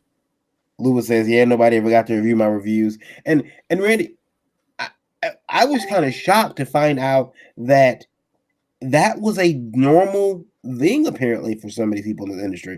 They get And again, that's a sad state of the industry, because there's not any real critique, there's not any real journalism, there's not any real expose going on out there anymore. Comics Journal isn't still coming out, is it? Comic Reader used to always handle the news. Same thing with Amazing Heroes and all of those websites out there. The majority of them, I think there's a couple of them that are semi-respectable, and you've got these guys that have decided to try to do real industry critiques like The Outhouse and Bleeding Fool. That is a direct parody of Bleeding Cool, because Bleeding Cool is such a nasty shill site anymore, and literally a cesspool of pop-up ads and lingerie. I don't know. He's lucky that somebody's parents hasn't popped up on that site to see some of them ads and complain to silly Rich Johnston about the Outhouse is gone. About the fact that they. Huh? The Outhouse is gone. They're still doing articles here and there. Bound in Comics has lost their Facebook page. Well, they got that back. They had it reinstated. Yeah, they okay. Yeah, but their site's still running, and Bleeding Fool is still out there. But they're actually doing journalism, where all these other sites, Newsarama, CBR, Bleeding Cool, all they do is shill press releases from the main companies, because they don't want to piss them off. They're like the movie reviewers on a Disney film. They don't want to say anything negative, because they're afraid that they'll get their privileges cut off. I was shocked to find out that, again, this is, I mean, as far as indie comics goes, I've had people tell me, are you going to send me the review before you post it so I can approve the review? And what I was told was that negative reviews don't help us sell books. And my belief is, look, when they still have a magazine, but when I was younger, a lot of my friends were into music. Mm-hmm. And so they were music, the Source, different magazines, and they would go and get some indie titles and would rate those indie titles. Right. And some of them sucked. And they said, look, this album gets 2 mics. This album gets 1 mic. Yeah. And if anything, it's going to help you grow artistically. What didn't this reviewer like about my content? And not every reviewer. Some reviewers going to like it. Some aren't. I remember when I was younger, again, getting video game magazines, and I would get Game Pro and I get Game Informer, and I flip these magazines, and they would have the same content in those magazines, the same games, but different reviews. Whereas Game Informer said they loved the game, Game Informer, that person hated it. Yeah. And that's fine. If you dislike the game, that's fine. Tell us why. Maybe the producers of the game will make the changes that have to be made. Or, they'll say F you, and they'll keep moving on in the direction they're going. But to be told that you need to send a review into us to let us look at the review and give you a thumbs up. And I remember asking, I said, what happens if you didn't like the review? Well, then they don't post it. So the reviewer just wasted their time reading your comic, writing an article about your comic. Yeah, that's just pure BS. We've had that discussion before. Just go out there and buy the book, review it anyway. Yeah. I mean, there's no reason to troll.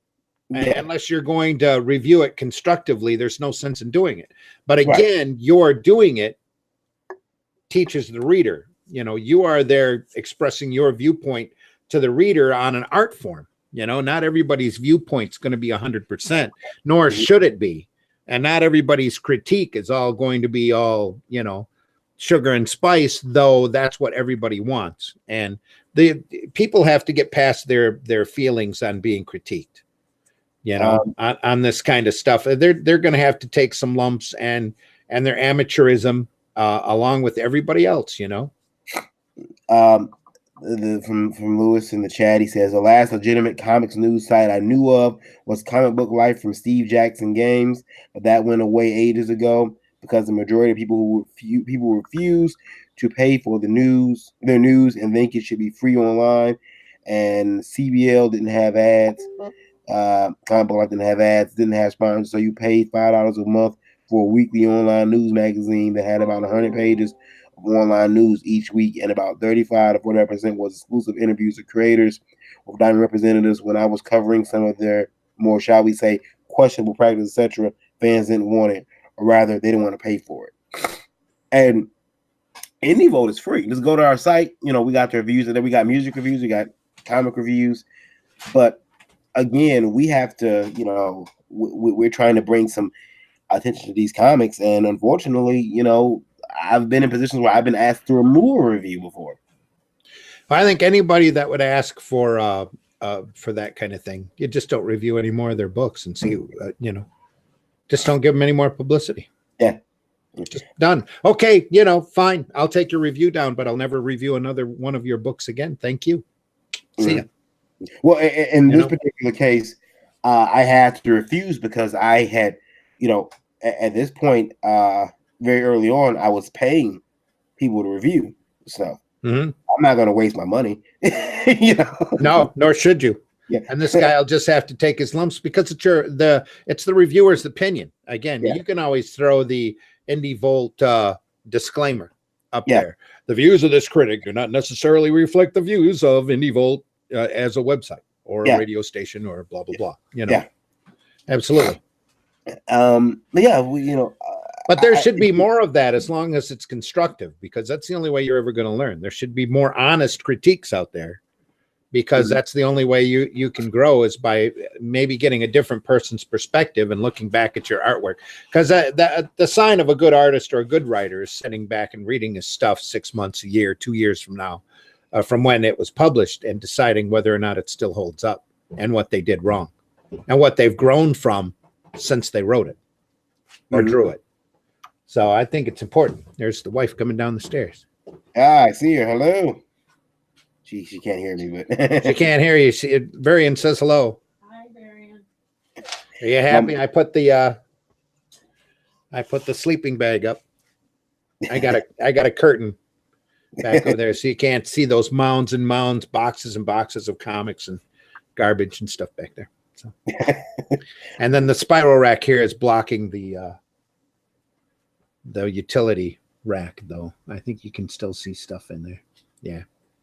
Yeah, I've got to get up there and build you like a long wall with LEDs and flash and stuff. Yeah, it's coming. I've got some squares of soundproofing styrofoam that I should put up just to string across, just to look weird. Hey, everybody, I'm here in the Zimmgeek studios today. Yeah, it's actually called my basement. Your basement dwelling incel. My basement cave. No, I'm not a basement dwelling incel. If I was, I wouldn't have a wife. So there we go. Yeah, I'd still be living with my parents' house, but my parents are dead. So they have in the ground. They have I you know, it's funny. My wife tells me all the time. You know, well, my wife believes. And I've heard this from other guys. My wife believes too, but that doesn't stop us from, you know. She believes that all comic book artists are crazy. And Ethan said that a couple of weeks ago. You can't be in this business without a level of damage. Yeah, mental damage, and that usually the farther up you go, the more damage it is, and the more crazier it is. And they still haven't explained why the people are up there in the mainstream executives are still up there, even though their sales have literally lost to zero in the last 10 years. None of these guys should be up there with their jobs. But hey, what do you do? I don't think I think there's a lot of damage. Look at that Steve Root documentary, him having his bipolar disorder. I am watching it. It wasn't you know, there was a, you know, I felt really bad for him in a lot of the scenes, you know, but you know, he's still an amazing artist and really creative. Yes, he is. There's been rumors of him, you know, going off the cliff at shows a few times. And I feel for him. I hope he's got a better life working now, and he's got a little bit of whatever the regiment he's on, keeping him straight and sane. So. The documentary ends with saying that he's his new medication and homeopathic therapies he's had have been working for him, so that's good. Yeah, I believe in that a lot harder than taking artificial chemicals and shoving them down your throat, hoping to get a decent effect. So those plants are out there for a reason, you know. It's just like pot. I don't smoke it. I rarely eat it, but I totally believe in it because I'm getting old, and there's going to come a time when I want to have my pain regulated to a level where I want personally of a personal choice. So when that time comes, I'm really hoping that pot will be legal in there. Well, a little THC. That's what PayPal today compared my comics to cannabis and vaping. I'm like, did they really? Yeah, man, your books are like, yeah. I should have said, well, back in the '60s, you'd have probably called the cops and the CPU, or CPS.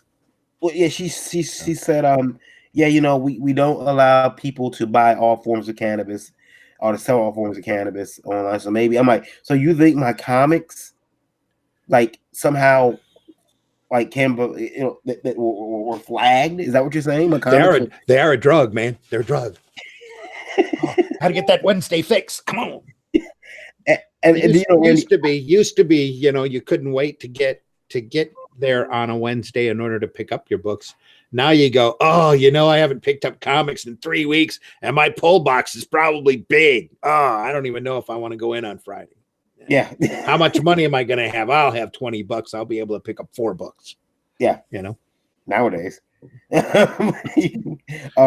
So it is. I remember the days back when I was retailing. We used to grab one of every new book and take them home with us and read them overnight, so that we all knew what was in every book. We used to know what was in every book when it come out every week, so that when a customer come in, we'd go, "Oh, you like Spider-Woman? Well, you're really going to like Ms. Marvel, or Ms. Marvel's in X-Men this month. You should buy that book too." Yeah. That's how you up your sales. You don't up your sales by sitting around having pizza in the comics all day. Lewis says he doesn't have any books this week. There you go. Neither do I, but I bought 3 or 4 of them. 3. I bought 3, but they're all, I'll probably have them before the end of the year. I'm still waiting for that frog book. That's right. Yeah. So you're doing you're not going to the store. You're just I've been buying the Indiegogo campaigns more than anything, and picking up when Samedi has a offer for his Alterna books. I'll pick those up. I picked up a whole bunch of little strays of Alterna a few months ago. I still haven't sat down and read all of them yet. I just became a Facebook friend of Peter Samedi last week. I enjoy him. I like his videos. Like I said last week, I'd love to have something printed by him one of these days. He said he's all filled up through like 2020. He's got his publishing schedule pretty down. Sorry about that. No, I think that I would I might have to start printing my own newsprint stuff and seeing if I can't piggyback in on some of his distribution somehow. Yeah, because he's got newsstand and he's got a chain of retailers that he's been dealing with directly. Because Diamond just keeps messing him up over and over and over again. That's a fortitude that I couldn't tolerate. So, especially with what they did on his shipment a couple of weeks ago to try to keep his product out away from Comic Book Day, free Comic Book Day. That was kind of a travesty. And I think he's going to start doing 80-page, 100-page issues of stuff. So start throwing a couple of issues together and selling really cheap and expensive graphic novel length comics. That'll be crazy. He needs to do a couple more anthologies, I think. And way back when I was doing them back in the 90s, anthologies weren't selling. So they still might not. I don't know. Do you think that these people that are putting books out now, we are talking about not having a respect or not having an education for the history of books or the industry. But and then I've been trying to. I realize there are things that I forget and things that I just don't know, and so I go online and I read what I can. There's a surprising amount of documentaries online about the comic book industry, and there's more coming all the time, which is really cool. Yeah, and there's a Chris Claremont documentary on Amazon Prime about X-Men. Okay. And it's got him and Louise Simonson, and oh gosh, Annie Nico And Nocenti. Nocenti, yeah. And they talk about their X-Men history, and that's very interesting. And talk about Jim Shooter, and how they didn't like the original ending of the Phoenix Saga was that she was going to go somewhere, and I think the Shi'ar were going to fix her brain, and it went back to Jean's fine. Yeah, and, Shooter made him kill her off. Yeah. He walked in. Claremont walks in and says, "We're going to kill her." And Jim Shooter says, "Okay, great." And apparently that was a bluff. He didn't mean it. And Byrne called Shooter. Was like, "What do you mean? Are you crazy? We can't kill her." But so they killed her, kicking and screaming. She killed an entire planet of salary people, son. Yeah, she's gonna have to go. Yeah. Them crazy salary heads. Yeah. Yep. That's the way it works. That's the way it works, though, because they were even back. I think they were still under the code back then, so they had to do something like that, or they were just getting out from underneath the code. Yeah. So, but yeah, it's what she. I'm sure he assumed that they were going to bump her off anyway, because she had already killed that entire planet of beings. Nowadays, she would just be labeled a hero, and everybody would just forgive it, and they turn her into the next Captain Marvel. Yeah, I was thinking about that because Captain Marvel was so damaged as a character. I mean, they shot her off into space. And that was a thing I had on Facebook this week too, where I made mention about there's a petition out there to replace Brie Larson from the MCU. I put it on my Facebook thing, and I got back this response: all these people just hate Brie Larson. So, well, really, the petition was to replace Carol Danvers with Monica Rambeau at Marvel. Because if you're going to have a Captain Marvel be a masthead for the company and promote the Marvel name and the fact that you are pushing, well, actually, some would say shoving down their throats a level of diversity, so-called diversity and inclusion, that you'd want to have that masthead character be a person of color. But nope. It had to be Carol Danvers, and it's like, well, I personally, I would much rather see Monica Rambeau up there because she's a cooler character, and they could do a lot more with her than what they could do with Danvers anymore, because Danvers has gone through the trash pile about 3 times. They've tried to get rid of her a number of different times and shove her into a corner and just move her along, and then boom, all of a sudden she comes back as Captain Marvel. But everybody up online was like going, "Oh, those people signing that contract, that petition, they're all just Brie Larson haters." And it's like, dude, get some perspective, get some history. That was going to be my next video on Zimmgeek, and now I think it's been so walked on that and trotted over that I still might do it just to do it and put it up there, because I haven't added anything to the Zimmgeek channel for like 6 weeks now, which is a little irritating, but can be helped because I've had all of this work and then everything else. But I need to start concentrating more time on that. That's on the list. I'm currently doing a set of signs though right now, so yeah, that's what the cutter. Whoops, you still there? Yeah. I turned my screen off. I got a cutter sitting back over there, vinyl cutter. That's what that's cutting.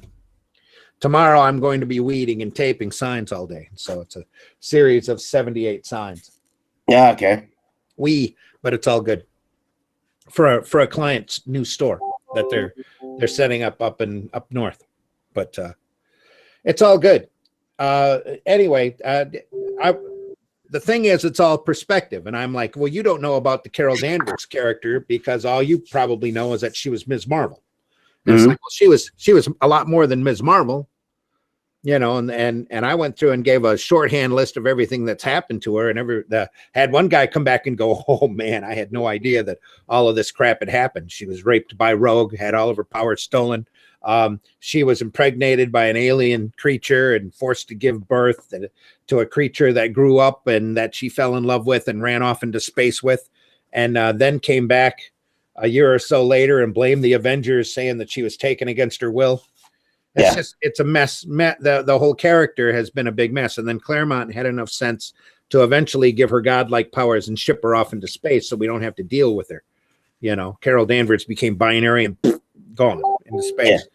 But instead because the editor up there at the time, or I should say probably the editor in chief, decided that they had to have a female voice do Captain Marvel. They wanted a female character as Captain Marvel, and this person wanted to do a Chuck Yeager in space, and figured that the person to use for that was Carol Danvers instead of Monica Rambeau. I will never know. I've yet to find a logical explanation as to why they didn't use Monica, other than the fact that they were afraid of the color of the character's skin. From the chat, we got the reason they wanted Carol Danvers because of the current crap from DeConnick and Thompson. Hell, they're even implying Carol's bi or gay, and that is why they don't have a relationship in the movie, because they don't want that in there to boot. But yeah, also Randy's talking about is true too. Yeah, in fact, in the comic, it's been said that Carol has a relationship with Rhodey. Yeah, her War Machine. They don't know what to do with the character. They're sitting there treading water, and all they can do is try different things and throw. That's called throwing shit at the wall to see what sticks. Yeah, if they had a fan bump or the sales bump and stuff, if she was, then they'll go in that direction. But right now, they honestly have no idea what to do with the character. They've screwed with her origin almost as bad as Wolverine. They've screwed with her power levels. They've tried to do whatever they could that's interesting about it, and I think what's her name, the character or the person that actually created the new version of her, Kelly Sue McConaughey, I think it is. Yeah, she's gone. So I don't think she's doing any. She did the first couple of volumes of Captain Marvel, and then they tried to bring in another writer because the sales dropped so fast, and the other writers that they bring in aren't any better than what she was doing. And the book I bought on sale from Ollie's was a piece of trash. And I had a hard time reading it. It was really bad. I mean, did you finally get through it? No. I gave it to Jennifer. Cool. Yeah. To read, and I haven't gotten it back from her yet. And I don't think she's read it all the way through. And she likes that. She's at that. She's newer, a newer reader of Marvel material, so she might have had a better chance of getting through all of that mess than I did. By the way, I should mention the latest Ollie's ad that just came out yesterday mentioned that they bought another $500,000 worth of stock from Marvel, DC, and I'm not sure if Dynamite was in that logo or not. I have the ad here, I think. But they did just buy another $500,000. So it's another big semi truck full of stuff, and it ought to be more recent stuff than the stuff that they had there before. Because I'm willing to wager it's not the really cool stuff like the hardcover archives that they were selling for $10, or the big omnibuses that they were selling for $20, that the retailers all were offered for $25. I don't know where my ad went, but I'll find it. But yeah, I have a question for you, Ray. They just had a new buyout. In fact, I was going to run over there tomorrow to take a look to see if there was any stock there that was worth buying. I've got a question for you. Let's where in the hell are they getting those books from? Where the hell are they? You don't know where the hell they're getting those books from? They're not going to get those. They're not going to get those books anymore. You want to know why? Why is that? Because Trump just screwed with the Chinese tariffs, and the Chinese are screwing back. And one of the tariff big hikes that the Chinese are doing are going to be on those graphic novels. Mm-hmm. Anything that's entertainment, anything that's fun, that's coming out of China is all going to get tariffed. Boom. It already has been tariffed. And the comic guys have already had a problem. That's one of the things I wanted to discuss on this week's chat, because that just happened. There was a nice article from CV2 site that mentioned that the Chinese retaliation tariffs are definitely on gaming material, toys, and printed material, which is all the comics, graphic novels. Now, what Marvel and DC used to do is that they would put together a book and electronically send it over to the printer in China. Mm-hmm. And they'd order 10,000 copies, even though the retailers might have only ordered 1,000 copies, because the per unit cost over in China, the printing costs are way low. So they were spending, they were making money selling 1,000 or 2,000 comics at a 10,000 print run. Well, you've got those other 9 or 8,000 books that are just sitting around. What do you do with them? Well, they shoved them in a warehouse, and then they kept them on the Diamond reorder list. They might sell another 1,000, another 2,000. That still leaves 5, 6, 7,000 of them sitting in a warehouse. So, you know, Ollie's comes along. Hey, dime a book. What are they out? They already broke even on the title. All right. That's just extra money, especially and you'll see it happens towards the end of every quarter. They'll move some books. They'll move some books because it makes their end of the quarter numbers a little higher. So are they getting the books? Do you think they were getting the books from Marvel, or Ollie's getting the book from Marvel, or are they getting it from Diamond? I think they're getting them directly from Marvel. That Marvel has warehoused a lot of that stuff. I don't think they're picking them up from Diamond because the retailers a couple of months before they end up going to Ollie's are offered these books through Diamond at a ridiculous discount. Right. That is probably 20, 30, 40, maybe even 50% higher than what Ollie's is actually paying for these things, because they're buying for a dime and selling for $1. That's the business that they're in. So that's why you can walk in there and pick up a graphic novel for $3-4 from them that has a $25 price tag, printed on the cover. Yeah. Because they only paid dimes for the thing, but they still have their overhead costs to cover. Mm-hmm. So $3.99, $6.99, $10.99. So I'll let you know if there's anything good there. The first time they had a really big sale, I walked out with a big box. I gave them away at the shows for quite a while. I put them together into little shipping boxes and gave whole boxes of graphic novels out to people. But I was able to pick up a lot of stuff back then that you probably can't pick up now. Pardon. Like Showcase Presents and omnibuses and stuff like that were next to cheap. So I'd give them a box that I might have spent $20 on that was full of graphic novels that were $2.99 to $1.99, $3.99 that were really good reading, where now the pickings are really slim because there's a lot of Zenoscope product out there. There's a lot of more modern Marvel stuff, only 2 or 3 Star Wars graphic novels, which might actually have a beginning, middle, and end to them. But, a lot of that stuff is Ms. Marvel, Captain Marvel. Yeah. And Justice League and Avengers garbage wandering stories that don't go very far. My local Ollie's has a lot of Injustice. Yes. Yep. Mark S. Miller. Yeah. Did a lot of that stuff. And it's disjointed too, because you get volume 3, volume 5, volume 6. And there's no way to really put a whole, story together on that. We had a lot of the Sugar and Spike revamps up here. So there was some good picking there. Like there was Mad reprints that were pretty cool of the old comic book Mad, the first 24 issues that were sectioned up by artist, Will Elder and a Wally Wood book. That was fun. I gave quite a few of those away. Like I said, I picked up the Manhunter volume. Really cheap, $1.99. And that was all solid stuff. Oh, there's a Rocket Raccoon book. That's from Ollie's. Okay. Rocket Raccoon and Groot. And that had some decent stuff in it.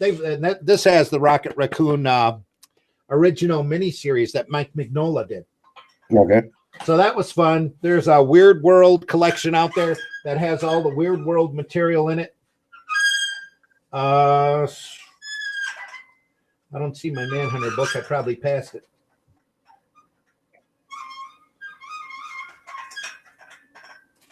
But anyway, it was a good cache of stuff there the first couple times you went. And then the pickings got thinner, and then it got thinner even still. And, it gets pretty rough now to find any decent material. Just about every collection of the Justice Society is out there and available, though. Randy, switching gears here a bit.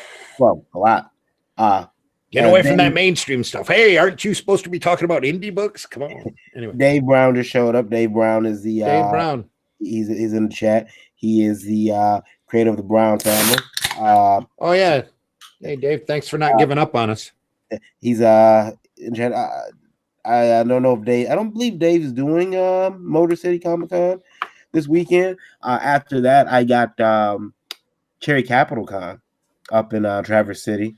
Not doing that one either. No, but nobody talks to me from that show. I'm gonna see if we can write that. Randy, I got a couple questions for you. And what does a comic convention, as a promoter of a Comic-Con, and you have a one-day show, but as a promoter of a Comic-Con, do you have a responsibility to protect your attendees, guests, beyond the show, like during the days of the show, and to react to things that may happen after hours? Well, that would be if you had a 2 or 3 day show. That would be the more problems that would add on that you wouldn't want to. That I wouldn't want to be responsible for. Because 9 to 5, you just set up a table and you sit, and sell your stuff, and then you pack up and you go. At your own personal responsibility. But if you had a 2 or 3 day show, you would probably take, you'd have to take some care with the talent, depending upon the talent. That's why you had them in the big hotels, because you'd hit the bar at the hotel and you'd rarely even wander off the grounds. Like if you were at a Chicago show or whatever, but that just keeps everybody, nice and contained. I would probably try to do the same thing if I were to do a 2 or 3 day show, just to keep everybody there and under control. Or that, like I was telling you a few weeks back, there were shows that we would do that, Motor City is a big one, because up until a couple of years ago, you couldn't even stay, get a room on the grounds. Now they have a Hilton connected to Novi. But before that, you were hitting all of the bars in the local areas and, driving across to Canada for adult shows or whatever. I wouldn't think that would be the conventioneer's responsibility if you got into trouble. But I know that that's become a problem. Conventions. I asked because there's a situation going on at a couple of shows. Keep talking just for a second. I'm going to shut my camera off. Okay. And there's situations going on where there are individuals. I've had a situation where I had to have I had words with an individual, a gentleman who he took things to a racial in a tone there at the show. I was able to record it and play it and post it to my social media, which got a response. And he has subsequently been banned from a lot of shows, not just in the area, not just locally, because you and I both from Michigan. It happened in Michigan. He's been banned from other shows that aren't in Michigan. They don't want him there. And I'm sure there'll be occasional shows that won't know about it and they'll let him come in there and whatnot. But we're seeing in this era, we're seeing a lot of, with the Me Too movement and a lot of other things happening. We're seeing, I posted a picture, I sent you an article a while ago where there was a young lady dressed as Power Girl, and she said a guy kissed her on the cheek without her permission, and she wanted him removed from the con and banned from future shows.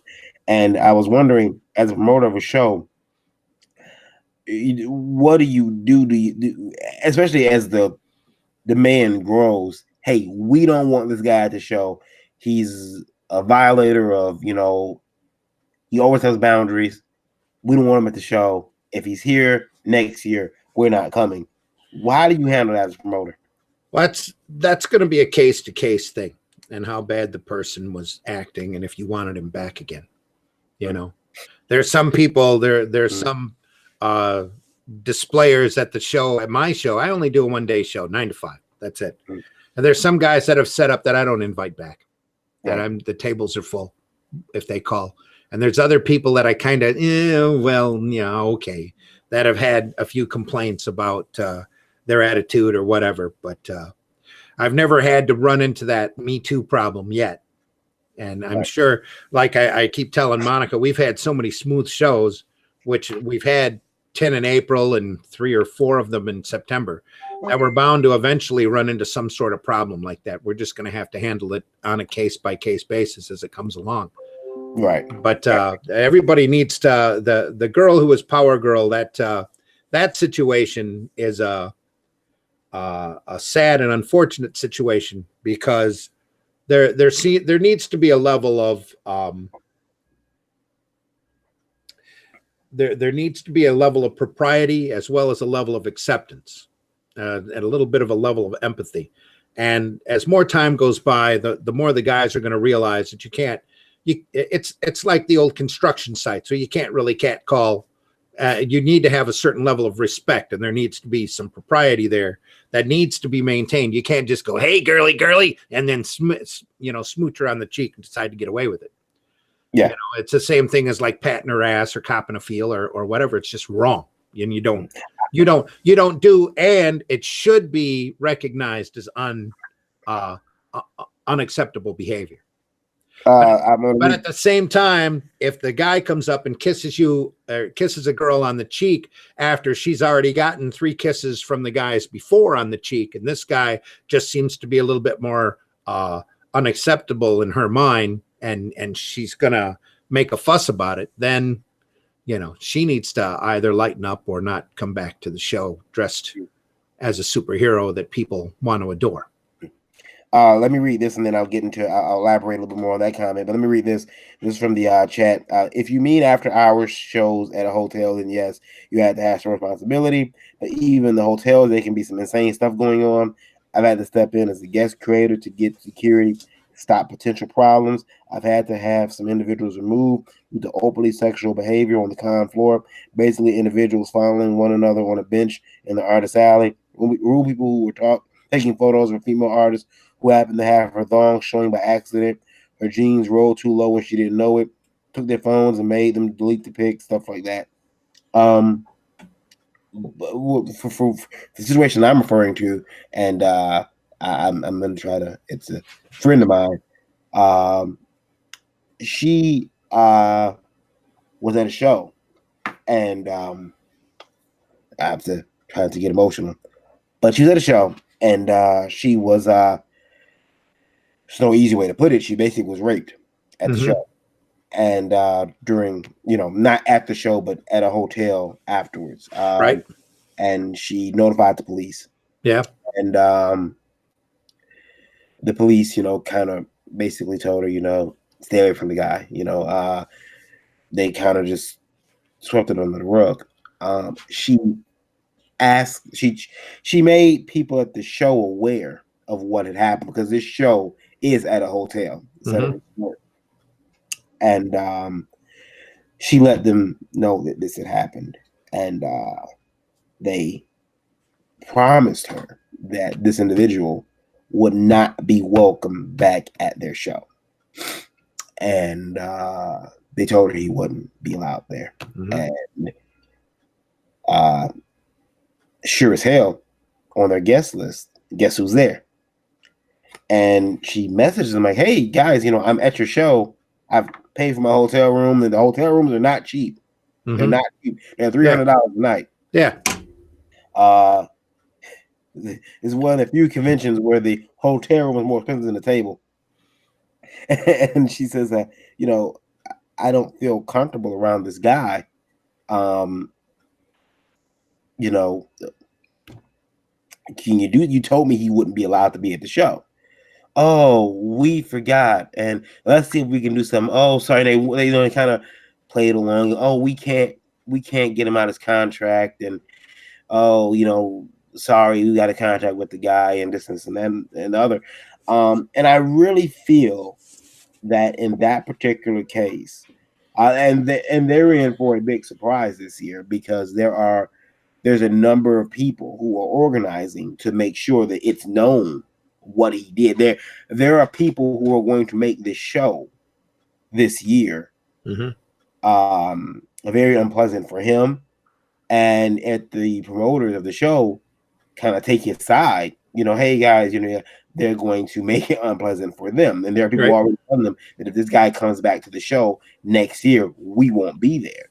Right. And I've joined the chorus of, because like you told them, she's giving you proof that this happened. Unfortunately, she wasn't able to get, anything legal done, but to invite the guy back and allow him, after you giving your word that he will not be allowed there, Now, is the guy that's coming back, is he paying for a table or are they giving it to him?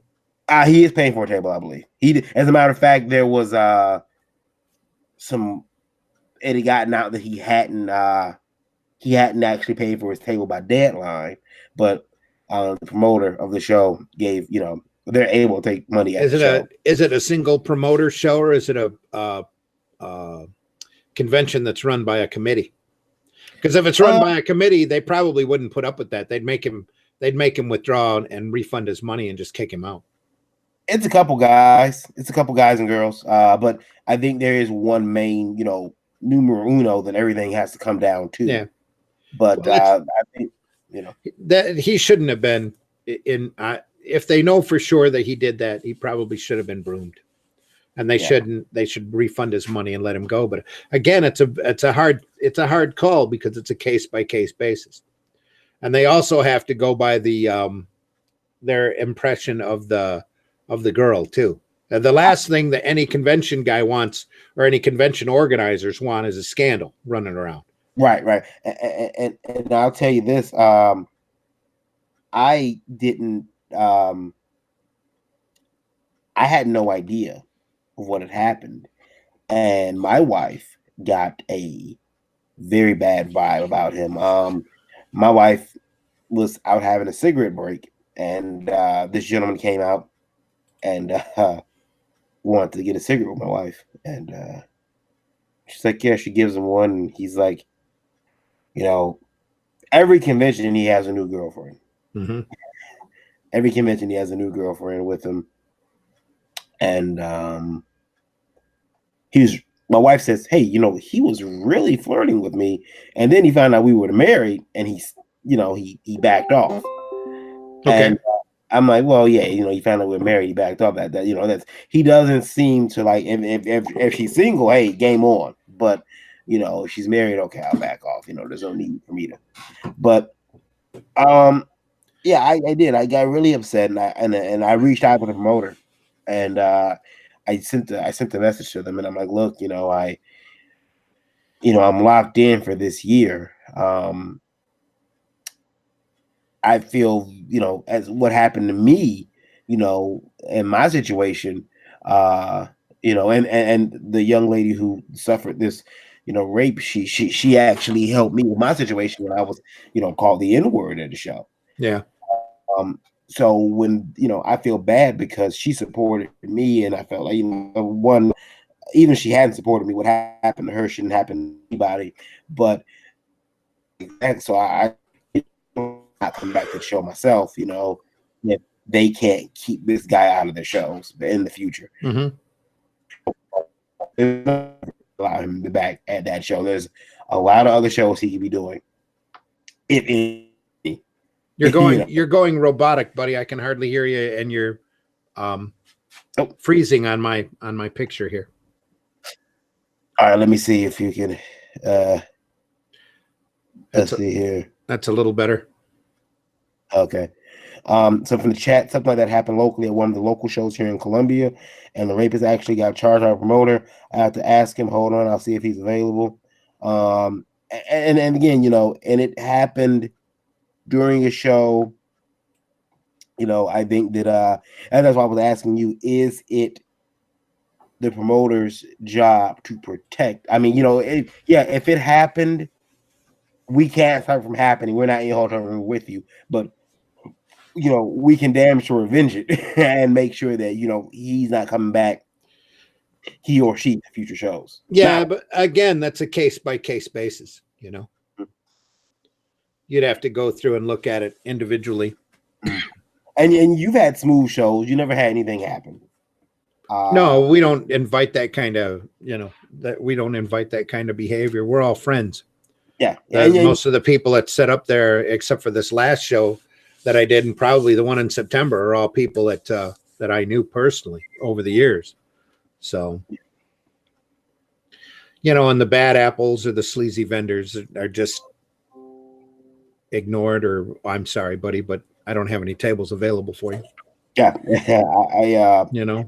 and there are a lot of bad vendors, unfortunately. But as a convention organizer, it's my choice to do that. I mean, I don't have to give that guy a table if there's one available. And really, honestly, if I'm the promoter, I'm concerned about, I've got indie guys and creators of pretty well-known comics. A couple of them probably in my background here, who are supporting her, and they're like, you know what? If this guy is at the show next year, I'm not gonna be there, and I want nothing to do with him at the show. Don't sit me next to him. Yeah. And so it's going to be a very weird show. In fact, I mean, we're going to be there with Indie Vote cameras. You may catch some words being said. Because well, that's a shame, and he should probably be given the heads up to pull out of the show. And some people just don't have a conscience or a sense of propriety. Yeah. So. Yeah, if I were him, I wouldn't have the balls to show up, but apparently he thinks he did nothing wrong. And, and that happens,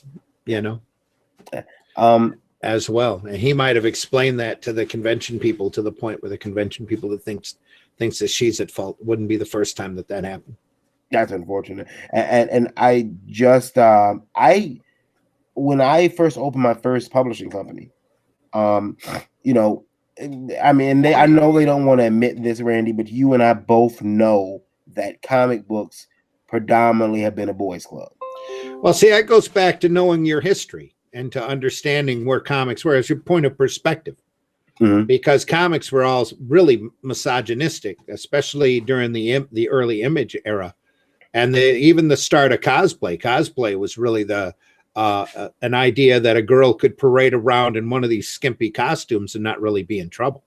Right. Because you can't be dressed as Power Girl and go walking down the street without getting some sort of a catcall glare or, whatever. We're at a show. And again, that ties back to what you were talking about earlier. Any cosplayer that shows up at a show that doesn't want to be photographed should not be there, period.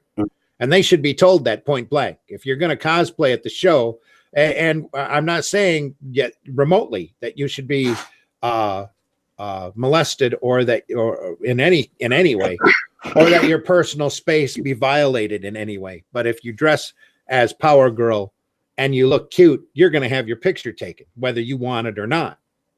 You're going to be bombarded by people, especially if your costume is good. And that if you don't take it as a form of flattery, or you insist, well, I'm sorry, I'm only photographed by professional photographers. Well, you arrange that date away from the show. But when you're at the show, you're going to be photographed. And you can pose for it. You can stick your tongue out. Doesn't matter. But if you're there, you should be happy you're there. You should be portraying the character that you're dressed as, and you should just be there to have fun and not to invite trouble. My wife tends to, dress pretty out there at cons. She always has. And I've tried to tone it down, but some women enjoyed that. Some people like to do the push up and the push out, and we had a girl walk through the latest show. My wife was a little alarmed, but because of how she was dressed, in her mind, she was dressed very provocative. And if you looked at her, but she had everything more than modestly covered. I mean, it wasn't like she was in a thong or anything, but she was dressed really, she was pushed up and out. And the dress she had was very accentuated, very, it had a steampunk theme to it, but it was still what most convention people would, or not convention people, what most normies would consider to be provocative. But she was more than well covered. So that's the same thing you would see at a steampunk convention or a Renaissance fair. So I said, don't worry about it. Let her walk through and get ogled. I mean, not molested, not hands-eye, but a lot of guys were looking at her. So I may have hired her because a girl did come through the convention, and I actually hired her. She's been working my booth in Motor City. Oh, that's good. If it's the same girl, she was very cute and very she was very attractive looking. Yeah, yeah. And the weird thing about it though is that, um, you know, my wife has had some of the weirdest encounters at cons. She tends to wear very at bigger shows. Again, that ties back to the misogynistic nature of these cons. We were all Beavis and Buttheads for a good 10, 15, 20 years. Right. And at these shows. Oh, look, it's a girl. Oh my goodness. You know, and a lot of these guys during that period are very socially closeted. They were that stereotyped incel that we were talking about earlier, working out of their parents' basement. They didn't know how to talk to women. You know, hey, come here. You like comics? Yeah. You know, and is your boyfriend around? You know, and that's why I was mentioning my first publishing company that I had. We had a bullpen, and we had again at first, you know, everyone I was hiring was, you know, a guy. Just that's who you know put in for these jobs, and then we got, you know, a couple girls that came in. Three that came in to do work. And I'm sorry, there's cats outside my house, and apparently they must be in the mood. Better a cat than a cop. So yeah. So, oh, there we go. I hear it. All you need is a good swatting. Yeah.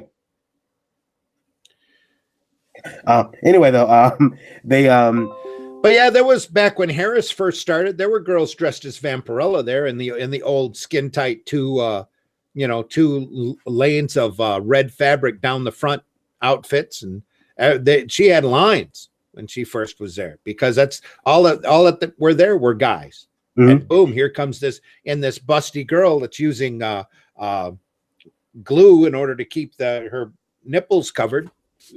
Everybody was there to get their picture with her because she looks so good, you know. Yeah. That's part. It's not a proud part of comics history, in my opinion, but it is a part of comics history that people have to recognize actually existed. You can't sweep that crap under the rug. Yeah. Well, again, my bullpen, the booth girls would come to the bullpen, and they would start hanging out at the office. And you know, these were models. These are girls that, you know, outside of doing whatever they were doing for us, they were models, and they would come to the bullpen and hang out. And you know, you got a bunch of guys, like you said, a bunch of Beavises. Yeah, we're in there, and we're, you know, it's a girl. Yeah, and we're oh my god, look at her, and we had one girl. I won't say her name, but she enjoyed it. She I hate to say she enjoyed like how nervous and uncomfortable she made the guys. Sure. She would sit it, you know. There was a lot of that in the, you know, misogynistic era. And you know, so you know that is still there, and I'm pretty sure that you know, there's a lot of that still in the industry, but not as much as there used to be. But that's because times are changing. Yeah, you know, the social acceptance is completely different from what was acceptable 10, 20 years ago. It's just like the evolution of comedy. You know, the comedy that was acceptable 10, 20 years ago is definitely not acceptable nowadays, no matter who says it. You know, even Kevin Hart will get into trouble for remarks that he made 10, 20 years ago. You know, or look at all the problems James Gunn had when he was trying to be funny. Keep talking, Randy. I'm going to try to chase these cats away. Hold on one second. Suddenly, Marion lives in a cat house. But yeah, it's all a matter of perspective and the history and how you look back on all this stuff. You know, there has to be some empathy for that kind of thing. I don't know if anybody's contributing to the chat anymore, but the last chat I have here is Dave the Supreme saying, "Hey, Indy, vote." So if everybody's been talking since then, it's not popping up on my chat. So let me knock over to the live chat thing. Hey, Dave the Supreme. No. Somebody type something in the chat. Let's see what's going on. Anybody out there? We got 6 people watching. That might not be counting Varian. So I know one of them's probably me. So hello out there in the chat if you're still there. Yeah, there's Lewis. Oh, he told him to post on Facebook chat. Well, I don't know why that would. Well, he probably figures that there's a problem with the YouTube. So it's always problems. And today it's with the YouTube. So, and here all I see is the Indie Volt logo. So, but I can see me on the YouTube feed, so it's all good. Yeah, I'm still trying to chase cats away. I'll be right back. That's all right. That's all right. And like I was saying, it's all a matter of the perspective. And there was a long period there when everything was very misogynistic. That any girl that was at a show was either there with her boyfriend or there because she likes Star Trek or ElfQuest, and that was it. Everybody wondered what any of the girls were there, and then cosplay exploded. Now we got to see a lot of girls there. So, and then the market shifted or kept shifting. Anime picked up. That I completely blame the surge on anime to Marvel and DC not wanting to cater to the female demographic. They went someplace else to get their entertainment through sequential art, and that settled on anime. So if we had imports coming in from France and Spain and Mexico and all of the other places that treat sequential art as actual art, then I think that it would have been a different situation. But the Japanese material through Viz and all of the other manga reprinters was more handy, and some of the properties were too big. So all of a sudden I can't teach a class in school anymore after school without running into at least 1 or 2 girls that are very talented in drawing anime. So I've been having to draw anime like cartoons for that. But yeah, there was a whole period there where there was some pretty scantily clad women at shows pushing comics. So booth babes. Yeah. Lots of booth babes, lots of boob books, and that's a circle template age of comics. At least that's what it should be called, because it definitely came after the Bronze Age, unless you want to call it the Tin Age or the Tin Tit Age. So, they are under my porch, these cats. I cannot get rid of them. Better that than raccoons, eh? Oh, yeah. I'll take 3 hats. At least you got rid of your raccoon problem, huh? Yeah. They haven't been back, so fingers crossed they don't come back. But well, up here up north, you get the occasional cat call, but you also get the skunk. So just be glad you don't have those. When I lived in Troy, every night at about 1:30, a skunk came by my office window and was spraying. Is that Varian's window? Is he home? Yeah, and I'd smell that, buddy. Yeah, and I'm like, oh my God, I gotta get out of here, and it was horrible. I think that we probably have maybe do we have more women now than we had ever before in the industry? Say what? Do you think now we have more women now than we ever had before in the industry? Yeah, but a lot of that is, and again, that goes back to the milkshake problem. A lot of that was spawned by these Beavis editors going, I get to hire an assistant. Well, she sure better be cute.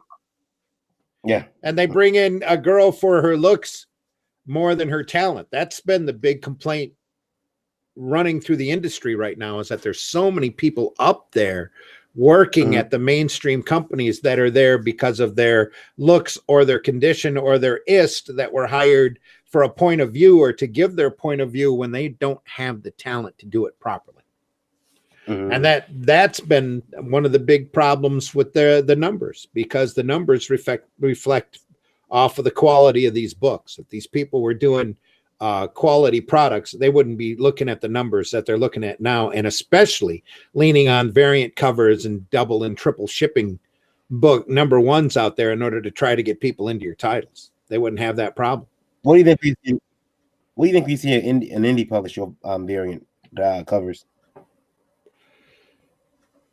I don't know. It would all depend upon the product and the amount of artists. I think variant covers are terrible, by the way, especially when they're used to artificially inflate your numbers.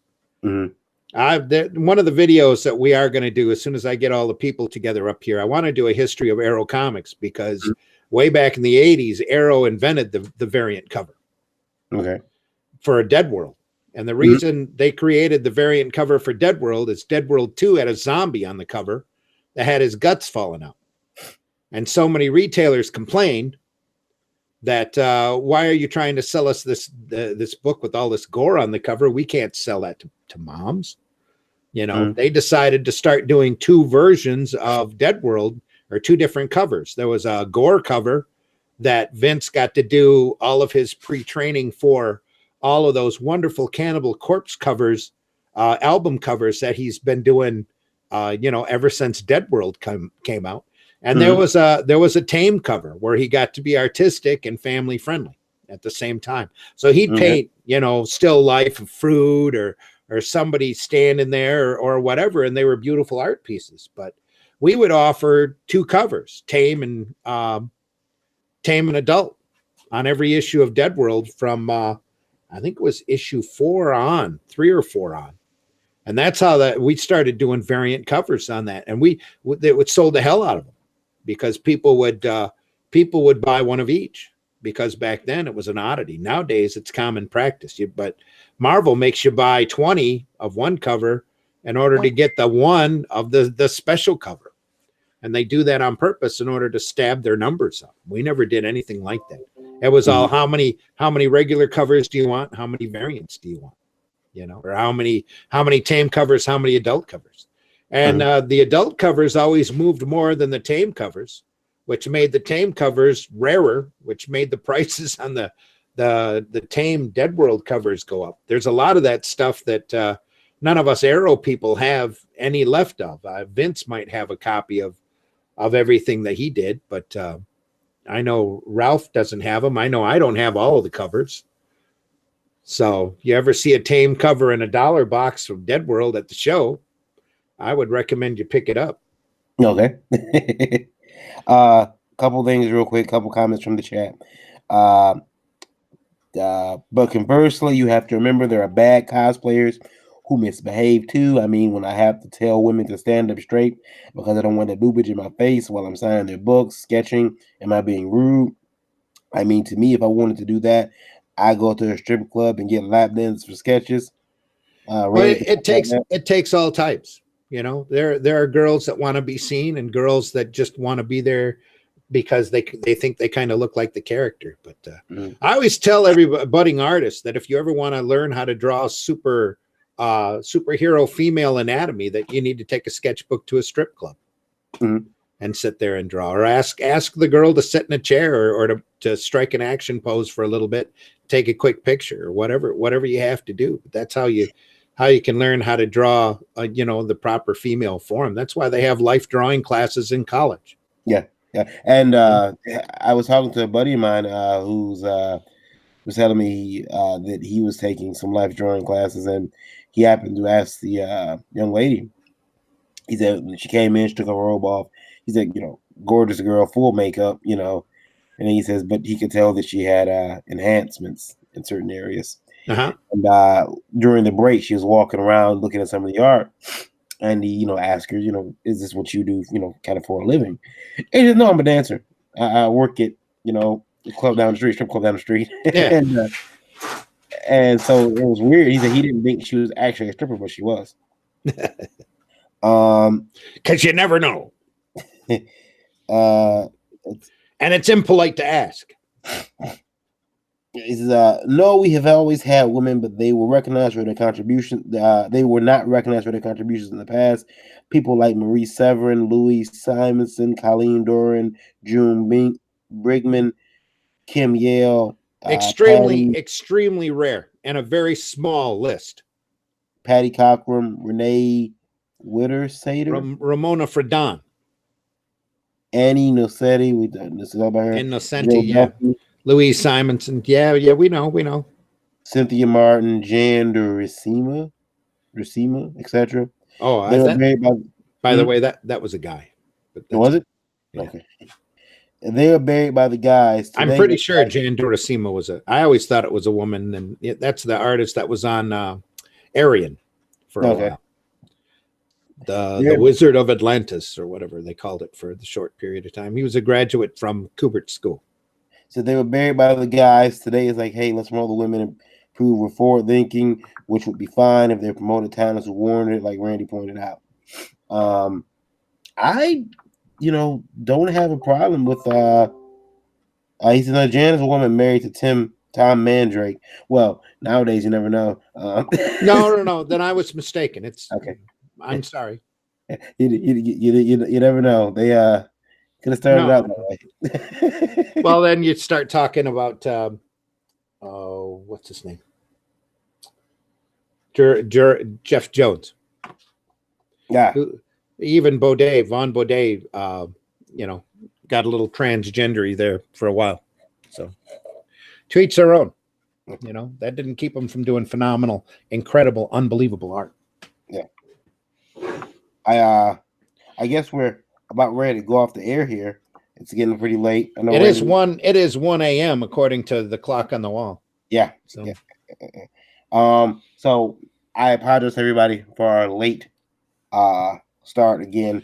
I was harping on him a half an hour before 9, telling him he should get his stuff together, and then he didn't get it together until after 9, and then we didn't get on the air until 9:30 or 10 o'clock. So yeah, and then we had continuing.